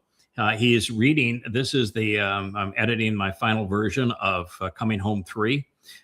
That's my news feed on the right. So I'm taking in some news. Wookie's reading the book, having a cup of coffee. It looks like just finished a bowl of cereal. And, there we go. That's how we started our day. That was back in the day that this room that I'm in right now was actually an office. This is where I did all my translating and writing. And now, well, it's, you can see it. It doesn't look like an office anymore. Like you walked into a movie production facility. Studio 3. Studio 3. Well, this is actually Studio 1, and we have Studio 2 and 3. And one of these days we'll have 4. This is tragic, but the world does not know what happened in Syria. But going back almost 20 years now, the CIA wanted regime change in Syria. And so the CIA decided that, because they're really disgusting, that they would arm fundamentalist Islamic terrorist groups. And they would use those fundamentalist Islamic terrorist groups as proxies to go kill anyone associated with Assad. And Assad's crime wasn't, because CIA doesn't care about mass murder. You kill your own people. They don't care about that. The CIA only cares about one thing. Do you buy American weapons or Russian weapons? If you buy Russian weapons, you got to go. If you buy American weapons, you can stay.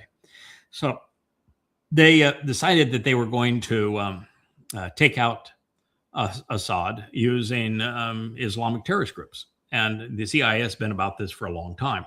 And then we came up with the lie about Iraq not only having weapons of mass destruction, but Iraq harboring al-Qaeda. There was no al-Qaeda in Iraq, and they didn't have many weapons of mass destruction. We still went in there and destroyed the country because of, well, trying to control oil is what we also do. So when we were in Iraq, the Shiite Muslims, which were more than the Sunni Muslims and were leagued with Iran, started killing American servicemen because Saddam Hussein's military, it folded in the first day. And so all you had was Islamic terrorist groups. And so Petraeus and George Bush came up with this great idea. Great idea. What we'll do is we'll give weapons to Sunni Muslims, and we'll pretend that they're going to use those weapons to go after al-Qaeda. But Al Qaeda is a Sunni organization, so they wouldn't do that. And Al Qaeda didn't exist in Iraq. What they really wanted them to do is they wanted the Sunni Muslim terrorist organizations to use these American weapons to go kill Shia Muslim terrorist organizations who were killing Americans. And so, guess what? The Awakening program became ISIS. Drum roll, please. Yeah. ISIS. Yep, that's what they became. And so the ISIS exists because of the United States. And then ISIS, the Yazidi women and girls and what they did is, and the men that they crucified, it's one of the worst expressions of Islam ever. And it also proves the point that I had made 10 years before that time, which is when I said that if you were to eliminate Al Qaeda, Islam would just metastasize under another terrorist name. And what happened is Al Qaeda metastasized as the Islamic State.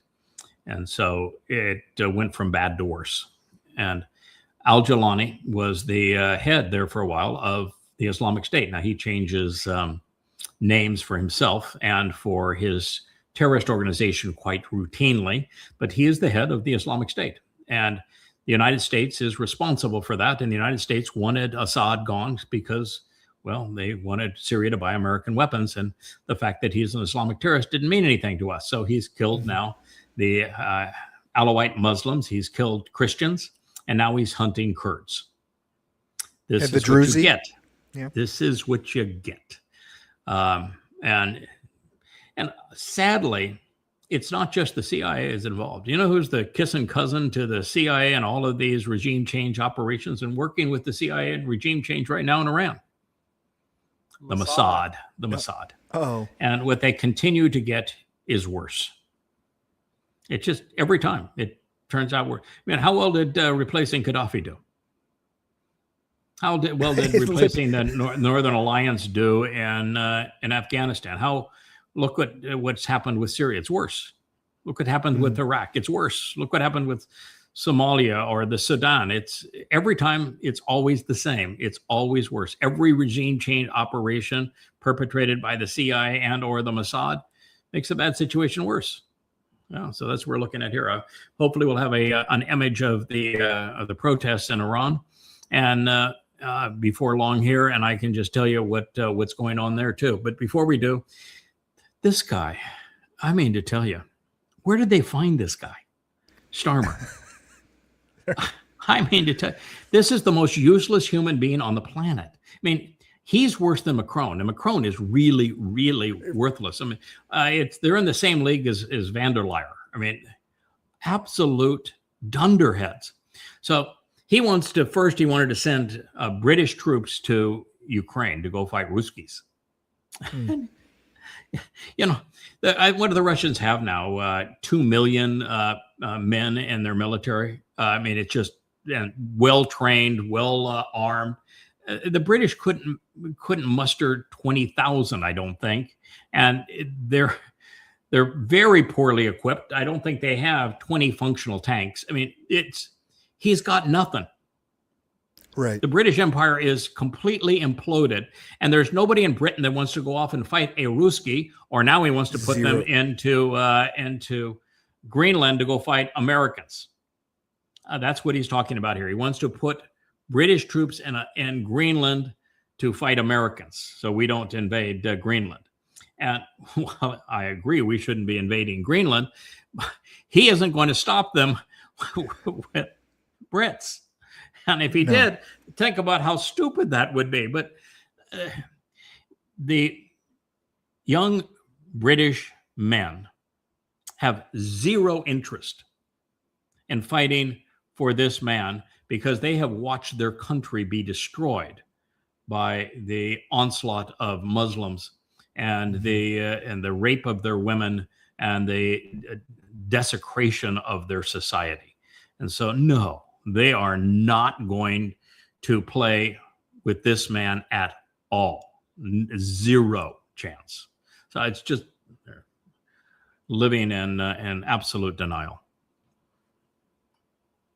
Did you ever think you'd live in a time whenever NATO members would be talking about attacking each other openly talking I about have Denmark. never been. Yeah, I've never been a fan of NATO because I've always looked at these kind of treaty organizations as the catalyst for war. It almost always works out that way. So I'm just not a fan of them. And in this case, NATO is the instigator for the Ukrainian-Russian proxy war.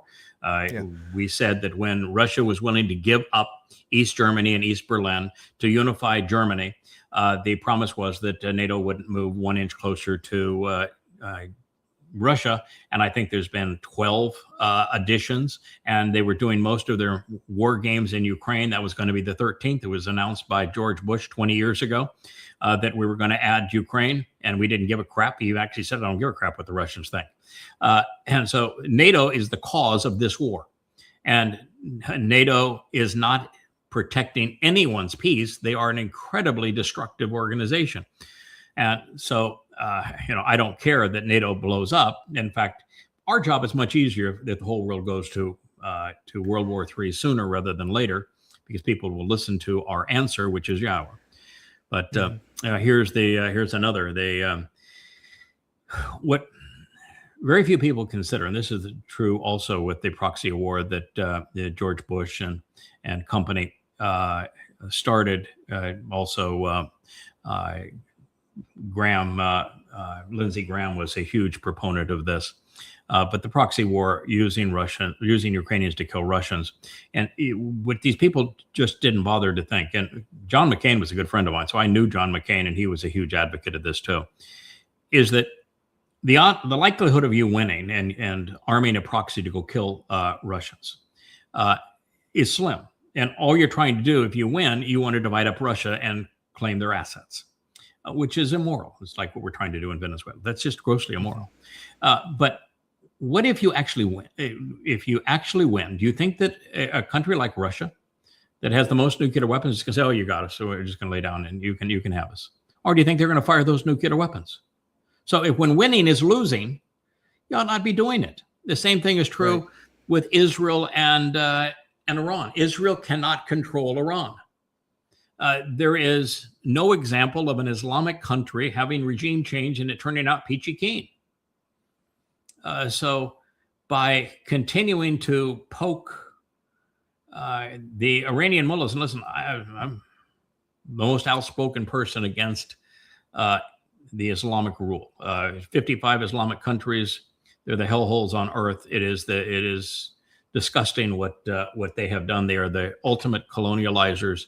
They are ruthless with their apartheid, and they have been horrendous with their genocide. So I'm opposed to them.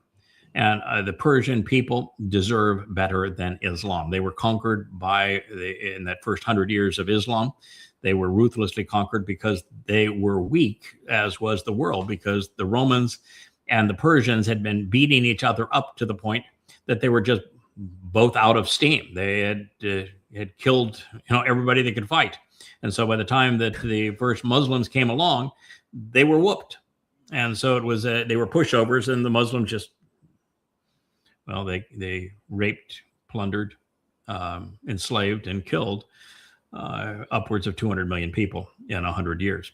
Anyway, Israel is not thinking this through.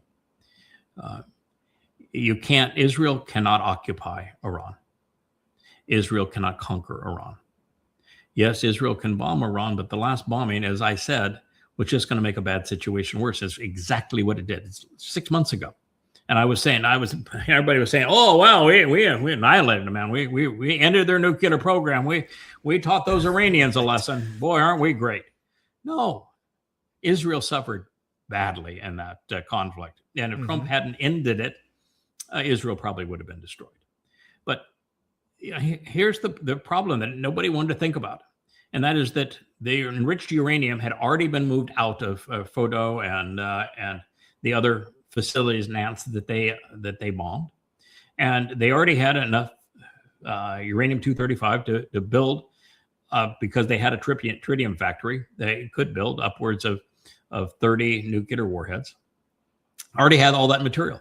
They already had all the technology to build them. They already had all the rockets to launch them.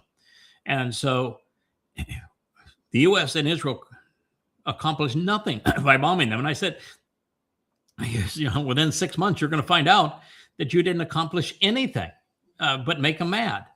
And making them mad is a real big problem now, particularly after Trump went into Venezuela, that was supplying oil for China and doing some diversion for Russia, because now they are even more dependent on Iran. And so there is no chance that the U.S. and Israel can go play bomb Iran and not engage the Chinese and the Russians.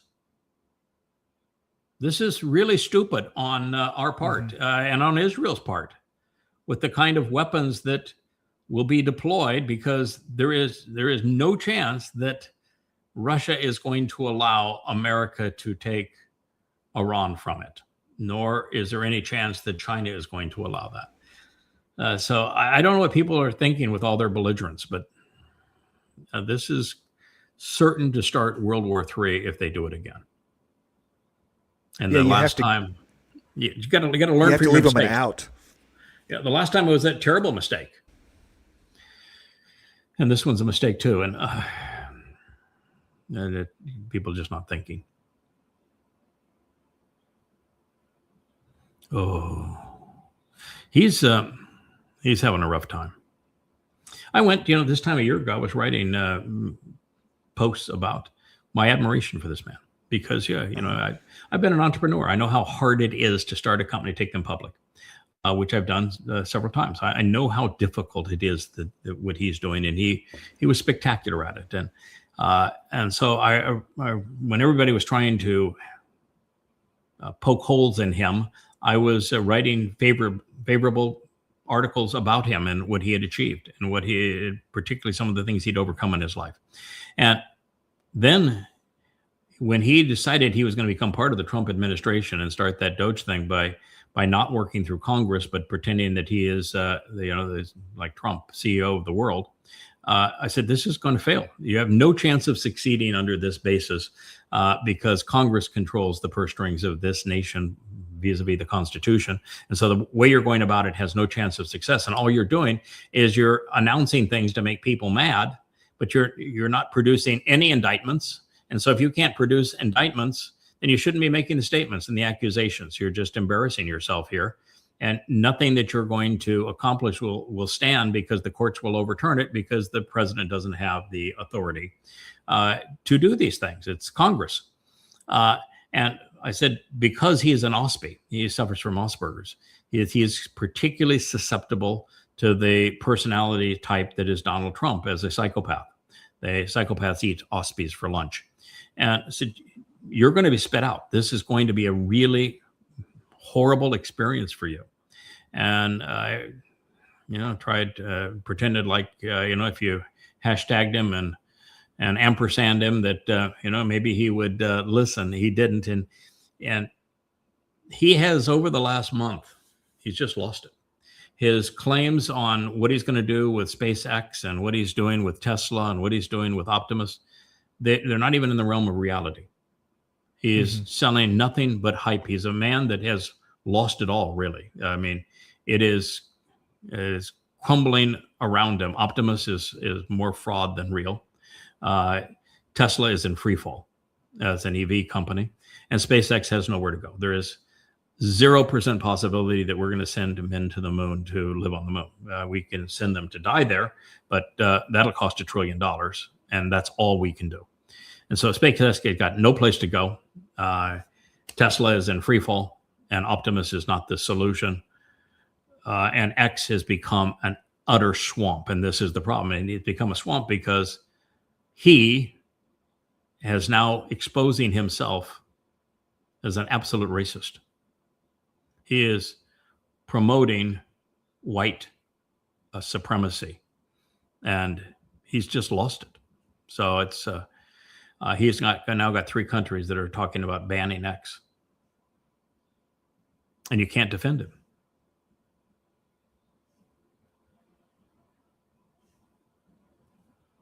He reminds me the Howard Hughes of our time. Well, my time anyway. You're probably old enough to remember who Howard Oh, of Hughes course. was. And Of course, yeah. Howard Hughes from the somewhat- Spruce Goose, and he was became a movie producer. He owned TWA Airlines. He Yeah. owned the Hughes Tool Company. He built one of the first spy ships for the United States, yeah, he was quite the aviator. I'm a professional pilot, so I respected his aviation skills. But he, of course, got all sorts of psychiatric issues that ultimately brought him down. But yeah, Howard Hughes was quite the man with his Hughes Tool Company, Hughes Satellite Company. So yeah, he was an Elon Musk before his time. Yeah, this is that mystery weapon. I've read the article. It's not well documented. It was published probably in 20 different periodicals. It's the same interview with the same person describing it. We killed a bunch of people, so dead men tell no tales. But the person that came out explained what happened, and blood coming out their nose, vomiting up blood, being totally incapacitated, the pain being unbelievable. And he says, I don't know what the weapon is, but I tell you one thing, it is one sophisticated weapon, and you can't go up against it. You cannot survive it. You cannot fight under it. He said the first thing that we saw is that all of our radar screens just went crazy and went to white. And the next thing is this sound that came out of this was so piercing and so destructive that we were completely incapacitated. So that is what we did. But we don't have troops there now. I mean, we only came there. I think we had 15,000 or something was the total number of troops that were even positioned in the area. And I don't know what tiny percentage of them were actually inbound. But we haven't invaded with lots of tanks and that sort of thing. We don't have any control over that country other than the CIA saying to the current socialist that is part of the Maduro regime, that you either do what we say or we'll kill you too. That's about all we got. So we're a billion miles from turning a bad situation into one that is less bad. But we had nice weapons. It's interesting that there was an audible component to it, because microwave energy is subaudible, of course, but it still can vibrate the eardrums, causing the nausea and everything. A lot like what they said was used against the American embassy in Cuba years ago. You know how a microwave oven works? Yes. Yeah, it actually vibrates the water molecules inside the food, and the vibration of those water molecules with friction creates heat, and so it cooks by vibrating. If there's no moisture, it won't work at all. It cooks it vibrates the moisture in the food, the water molecules, such that they create friction, and that's heat. So in your body, they would vibrate to those molecules, and the vibration would make noise. Your microwave oven makes noise too, and it would be ghastly as an experience, and that's what was explained. All right, so this is saying that. Yeah, it's here is Oscar Wilde's comment. Some men improve the world only by leaving it. And so I just want to let people know that having studied the prophets, this man will leave this world. You can mark your calendars. Trump, as Satan, makes his exit on the 24th of September in 2033. And he will be at the time on the Temple Mount in Jerusalem. He will be in a wheelchair, but he'll have lots of vicious minions around him. But the only reason he's going to stay alive is that he is literally imbued with the very spirit of Satan. That is Satan incarnate right there. And he will die on the Temple Mount. I will be his elect victim, by the way. Prophets are really clear, but I'll be the last person he kills. And I can speak about this like it's no big deal, because it really is no big deal. He's taking my body. He'll kill my body. He's going to bludgeon it. The prophets say there'll be only one bone that's not broken. That's how big a bloody mess they're going to make of me. But it's my body. The only part of me that matters, the only part of any of us that matters, are nefesh souls. And my nefesh soul is protected by the Ruach. And so it's a no big deal. In fact, one of the things that was really interesting as I was studying Isaiah 57 is that it confirms what I have long thought to be true, which is that when Dode fulfilled Pesach and Matzah, while it was a gruesome death for him to suffer crucifixion, he writes about it in the 22nd chapter of 22nd Psalm, and also in the 88th, of how gruesome crucifixion is, which he endured in his second of three lives. And then, of course, his soul went into hell, into Sheol, to carry away our guilt. And so you'd say, well, why would God allow his beloved son to do those things? It's because God took the blows. He enveloped Dode's nefesh this whole time, never left him, with his ruach, and the ruach is the one that absorbed all of the blows. And so Dode had to know, okay, I'm going to do this, but I'm trusting you to do your part too. I'm going into Sheol, into hell, which is the equivalent of a black hole. You better have my back, Dad. Right. And so in describing what I'm going to endure on Teruah, which is this 23rd, 24th of September, 2033, in preparation of purging the religious remnant of Yisrael of their guilt so that Dode can return as king on the 2nd of October of that year. It makes it very clear that the Spirit takes the blows. It's a gruesome scene to make the point, but God takes care of his kids. I had always thought so. I had always thought that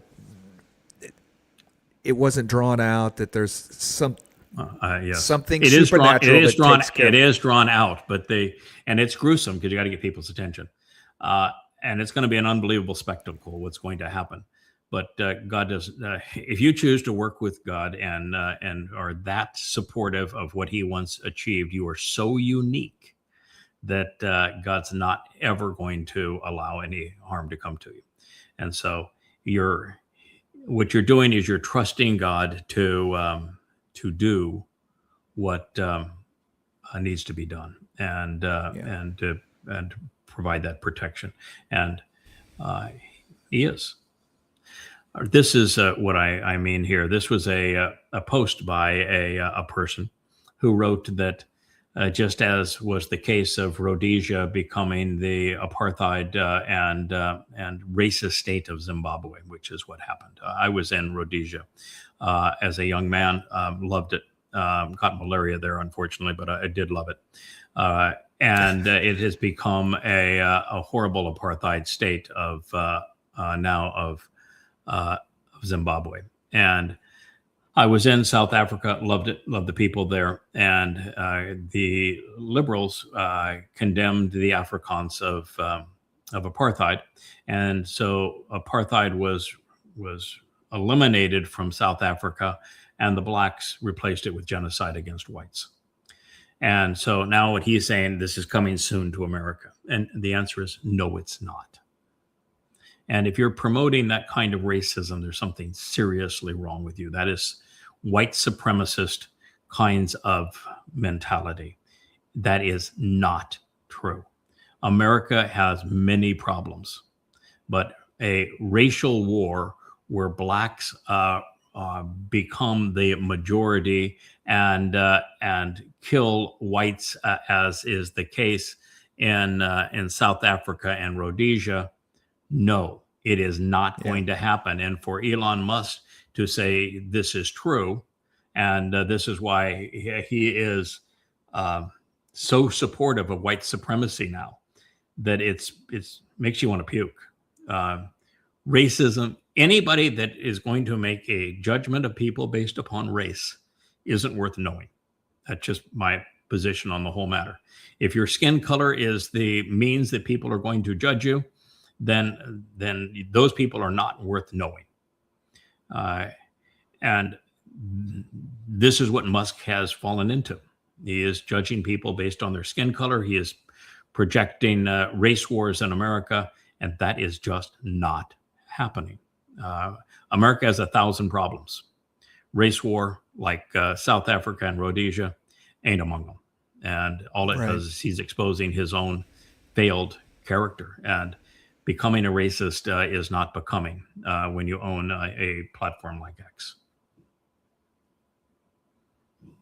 Any thoughts on that one, sir?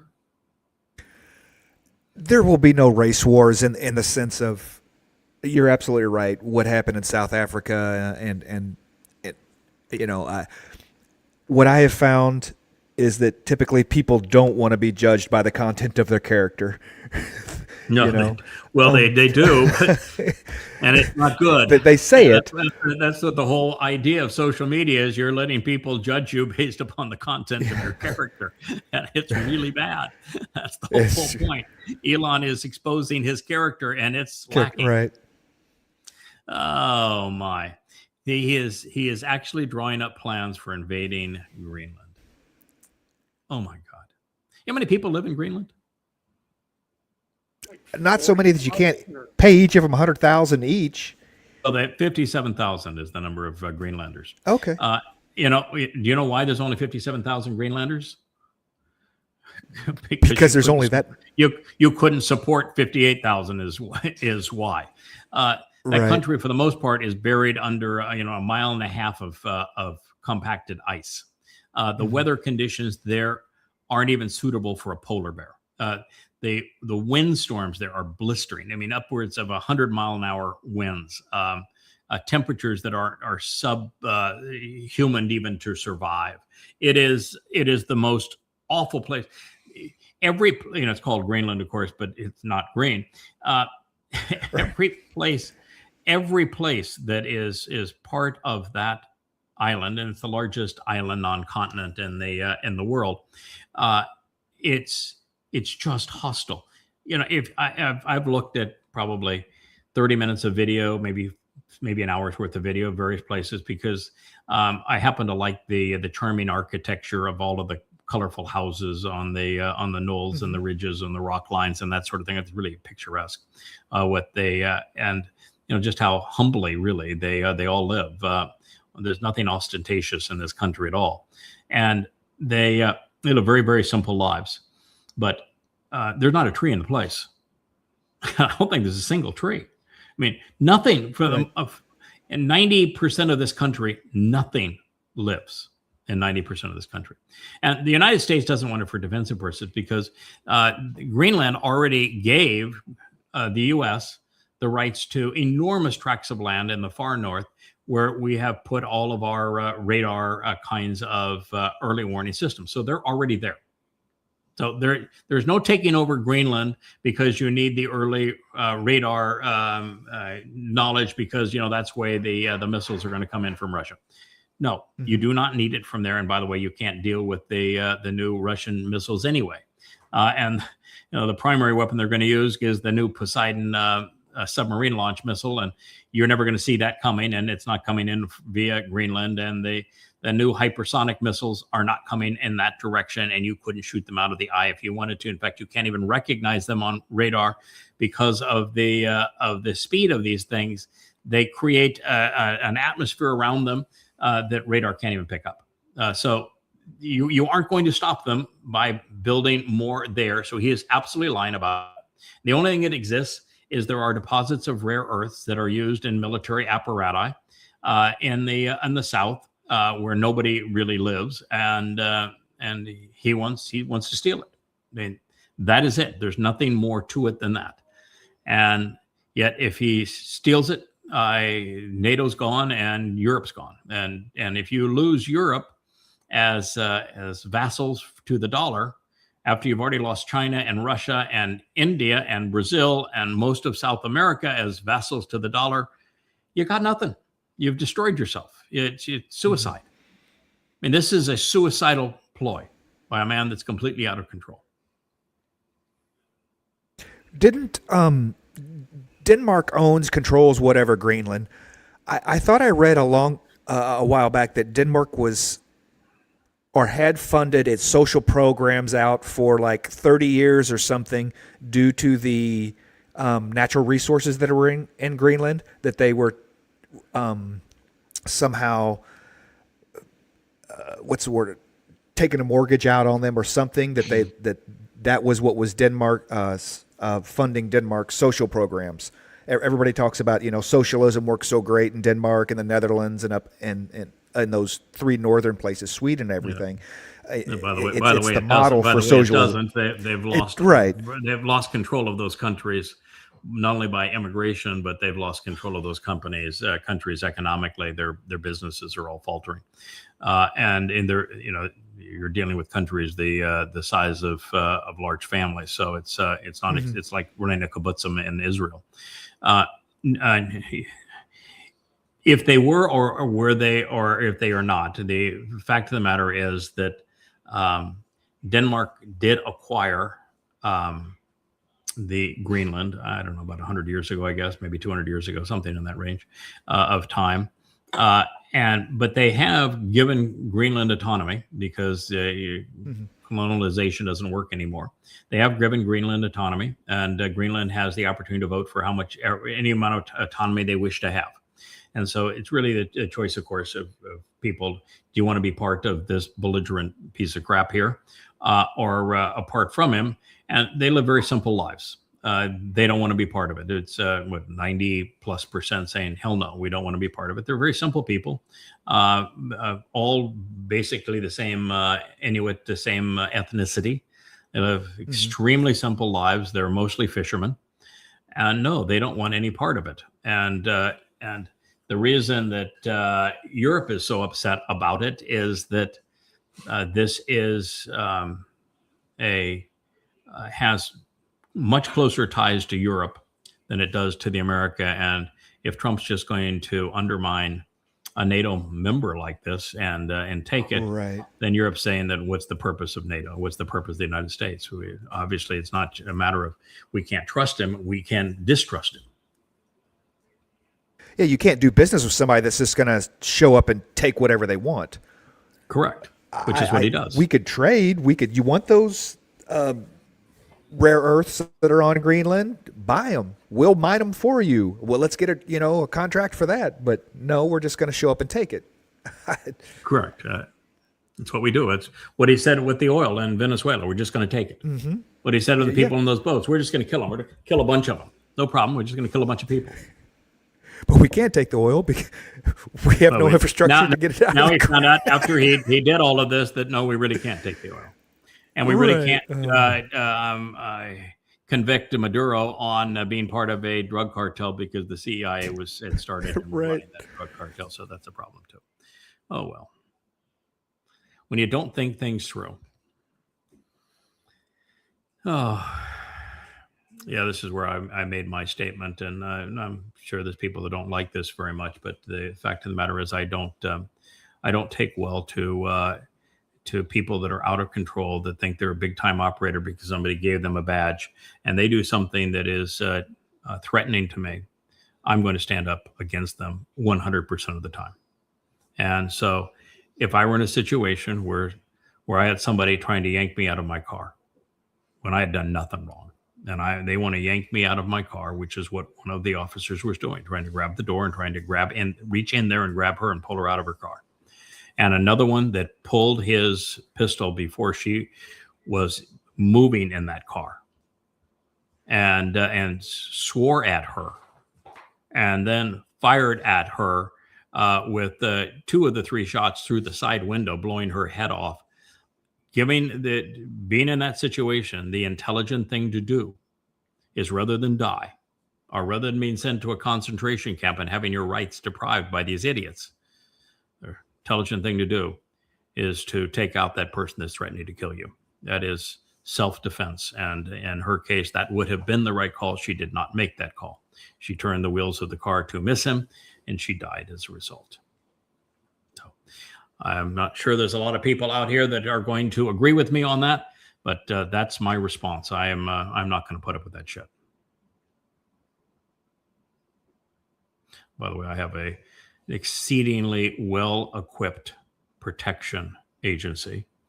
You can't see any of them, but I am telling you that if you want to come and improve your point, you're a Muslim, you don't like what I'm going to say next, you're a MAGA, and you don't like my defiance of ICE and you trying to deprive people of their liberty, come at me and see how it works out well for you.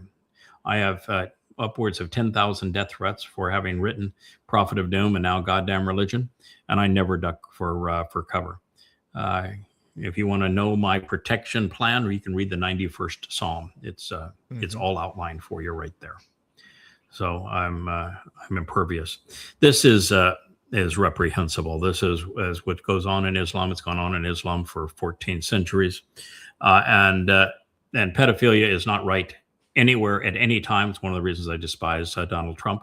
Pedophilia is flat out wrong. Do you know only 1% of the Epstein files have been released? By the way, Yeah. speaking of pedophilia, in Muhammad's case, he set the precedent for this. This is why Islam is so rotten. If Muhammad was born in the year of the elephant, which is one of the Quran surahs, which it's a crazy thing, but it was based on a historical event, with Allah claiming credit for defeating a foe. In fact, there's a whole bunch of stories in the Quran that actually explain what happened in Arabia, why he had access to the Hanif poetry.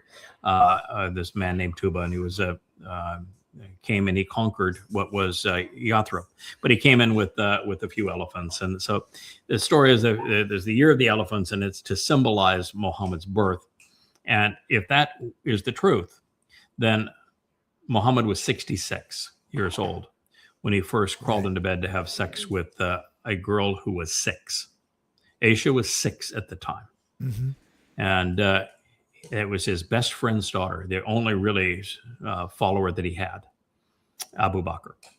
And Abu Bakr gave Muhammad, she was out playing with her toys, the story says, and they brought her in crying, cleaned her up, put her on a bed, closed the door with Muhammad in there with her. He was 66 years old. She was 6. And the Quran condones it.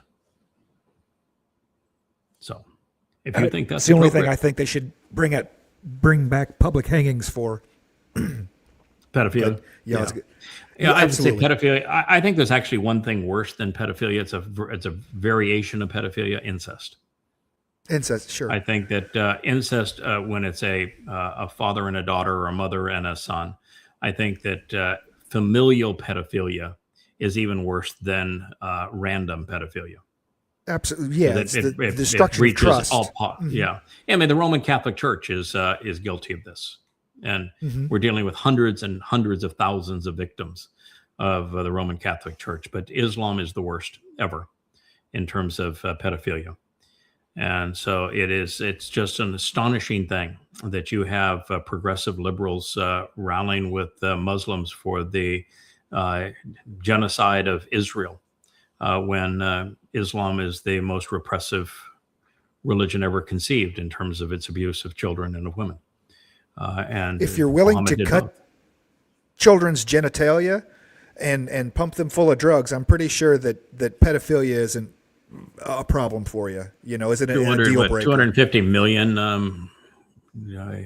Muslim girls have their genitalia disfigured, cut, so that by their they families. maim, so that they can feel no pleasure in sex, and so that they can be sold for a higher price, virgins, because in Islam there is no love.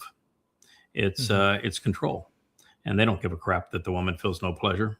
As a loving man, you cannot have a favorable sexual experience if the woman feels no pleasure. If it isn't mutually pleasurable, it isn't individually pleasurable if you are a decent human being. And yet in Islam, it's perpetual virgins in paradise, and it's women with clitectomies, such that it's strictly about control and conquest. In fact, if it wasn't for Muhammad coming up with the idea of he could lure men to fight for him by promising them absolute control over women. You can beat them, you can rape them, you can do anything you want to them. They have no rights. That is what motivated men to fight jihad and be terrorists for Muhammad. And it's as pervasive in the religion. It's endorsed by Allah. If you don't think what I'm telling you is the truth, then go prove me wrong. Go read the 5 volumes of Goddamn Religion, and write me a letter of apology once you're through, because that is the truth. Well, I have some of the surahs cut for some of our Islam videos, so yeah, I'm not going to try to prove you wrong. Yeah, it's overwhelming. I mean, I could produce 500 Quranic and Hadith verses on sexual perversity associated with Muhammad and the first Muslims, and I could produce several thousand lethal citations from the Quran and Hadith about how deadly Islam was when during Muhammad's time with the first Muslims.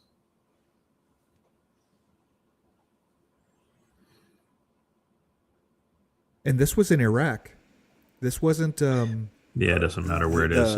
You know, in Pakistan and Afghanistan, it's Bachibah. They do it to little boys, and other places it's with little girls. It's in Saudi Arabia, it's slaves. They bring in women under false pretenses all the way up the line, all the way up to MBS.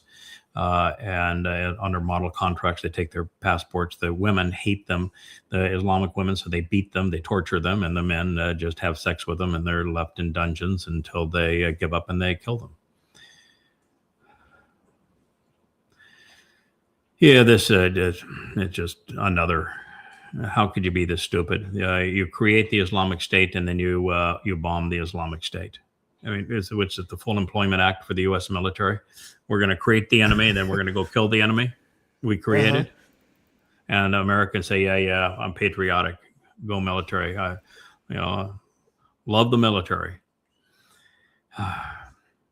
Now, this is another one that just really bothers me. Now, he has not been eliminated. That you can't believe a lot of what's posted.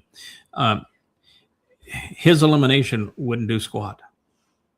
It's just like killing Osama bin Laden. It didn't set back Islamic terrorism one iota, did it? Killing Muammar Gaddafi, killing Saddam Hussein, typically counterproductive. Assad leaving that country. No, it doesn't change the nature of the religion. And I've made probably the biggest inroads in Iran, in that Prophet of Doom, my first book on Islam, had a higher per capita readership in Iran than any other place on earth. And over that 10-year period that it had such high readership there, it's now goddamn religion, free at yada.com. That during that time, the percentage of Iranians who referred to themselves as Sunni Muslims went from in the 80 percentile down to about 30. Wow. And so Shia Muslims declined rapidly. And I received more emails from Iranians than any other place on earth, pursuant to the help that Prophet of Doom provided in demonstrating that Islam was rotten to the core, and that Allah was not a god, Muhammad was not a prophet, and that women are grossly mistreated in the religion. So I've had a huge positive influence on helping Persians return to being Persians again and not Muslims. But I also am a student of world history, and particularly of the CIA's malfeasance. And regime change does not work in the Islamic world. It never has. So what are the likelihood that if those young men and women who are rioting and revolting in the streets are going to form a positive, free enterprise oriented, freedom of speech basis for democracy, it's about nil. And well, they can't. They're not forming anything. They're fighting against something. They're not fighting for something. They have. We don't know what we want. We don't know where we're going. We just know we don't like this, and that never works. No, and this particular one is different than the previous ones. The previous two were over the hijab, women saying we want some rights, and both of those they said, oh, this is going to be it for the regime, and of course the regime survived both of those too. And then this one is actually over socialism. These morons have destroyed the country. They nationalized all businesses. They couldn't run them. They destroyed all free enterprise, and they just destroyed the country economically. And so this is over the collapse of the currency and the demise of the country economically. They can't even want a water system. There's no water in Tehran anymore. No water. They can't keep the lights on. So they're dunderheads running business. And one of the things you learn in business, that the only chance you have of a business succeeding or economy succeeding is you have to have people that have greed motivation. selfish motivations for themselves and their families, working to better their lives and the lives of their family. Without that, there is no progress. There is no motivation for anybody to show up. And what you get is a stagnant society where everybody becomes impoverished and everybody loses freedoms, because those kind of people have to be controlled because they're otherwise miserable, just as they are here in Iran. And that the larger an institution, the less efficient it is. Socialist, communist governments are concentrations of power, and they become exceedingly inefficient. So that's what happened with Iran economically, of course. Religiously, Islam is a religion that will not tolerate freedom. The Quran is very clear. There's no freedom for Muslims. The religion name is submission. So Allah calls all Muslims his slaves. So there is no freedom in this religion. There can never be an Islamic democracy. And so what are they going to? That is the $1 million question. And if you think they're going back to a monarchy and they're going to bring a king back, these young people aren't going to do that. And so what are they moving to? I'd love for them to overthrow the regime, but I've seen them overthrow regimes, and we ended up with Libya, where the main commodity now in Libya is sex slaves. And the main commodity now in Syria is jihadi war against minorities. No, it doesn't work. So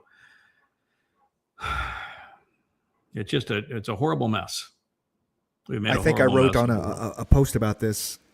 If they wait long enough, the Persians in Iran will have their king come back. The real Lion King.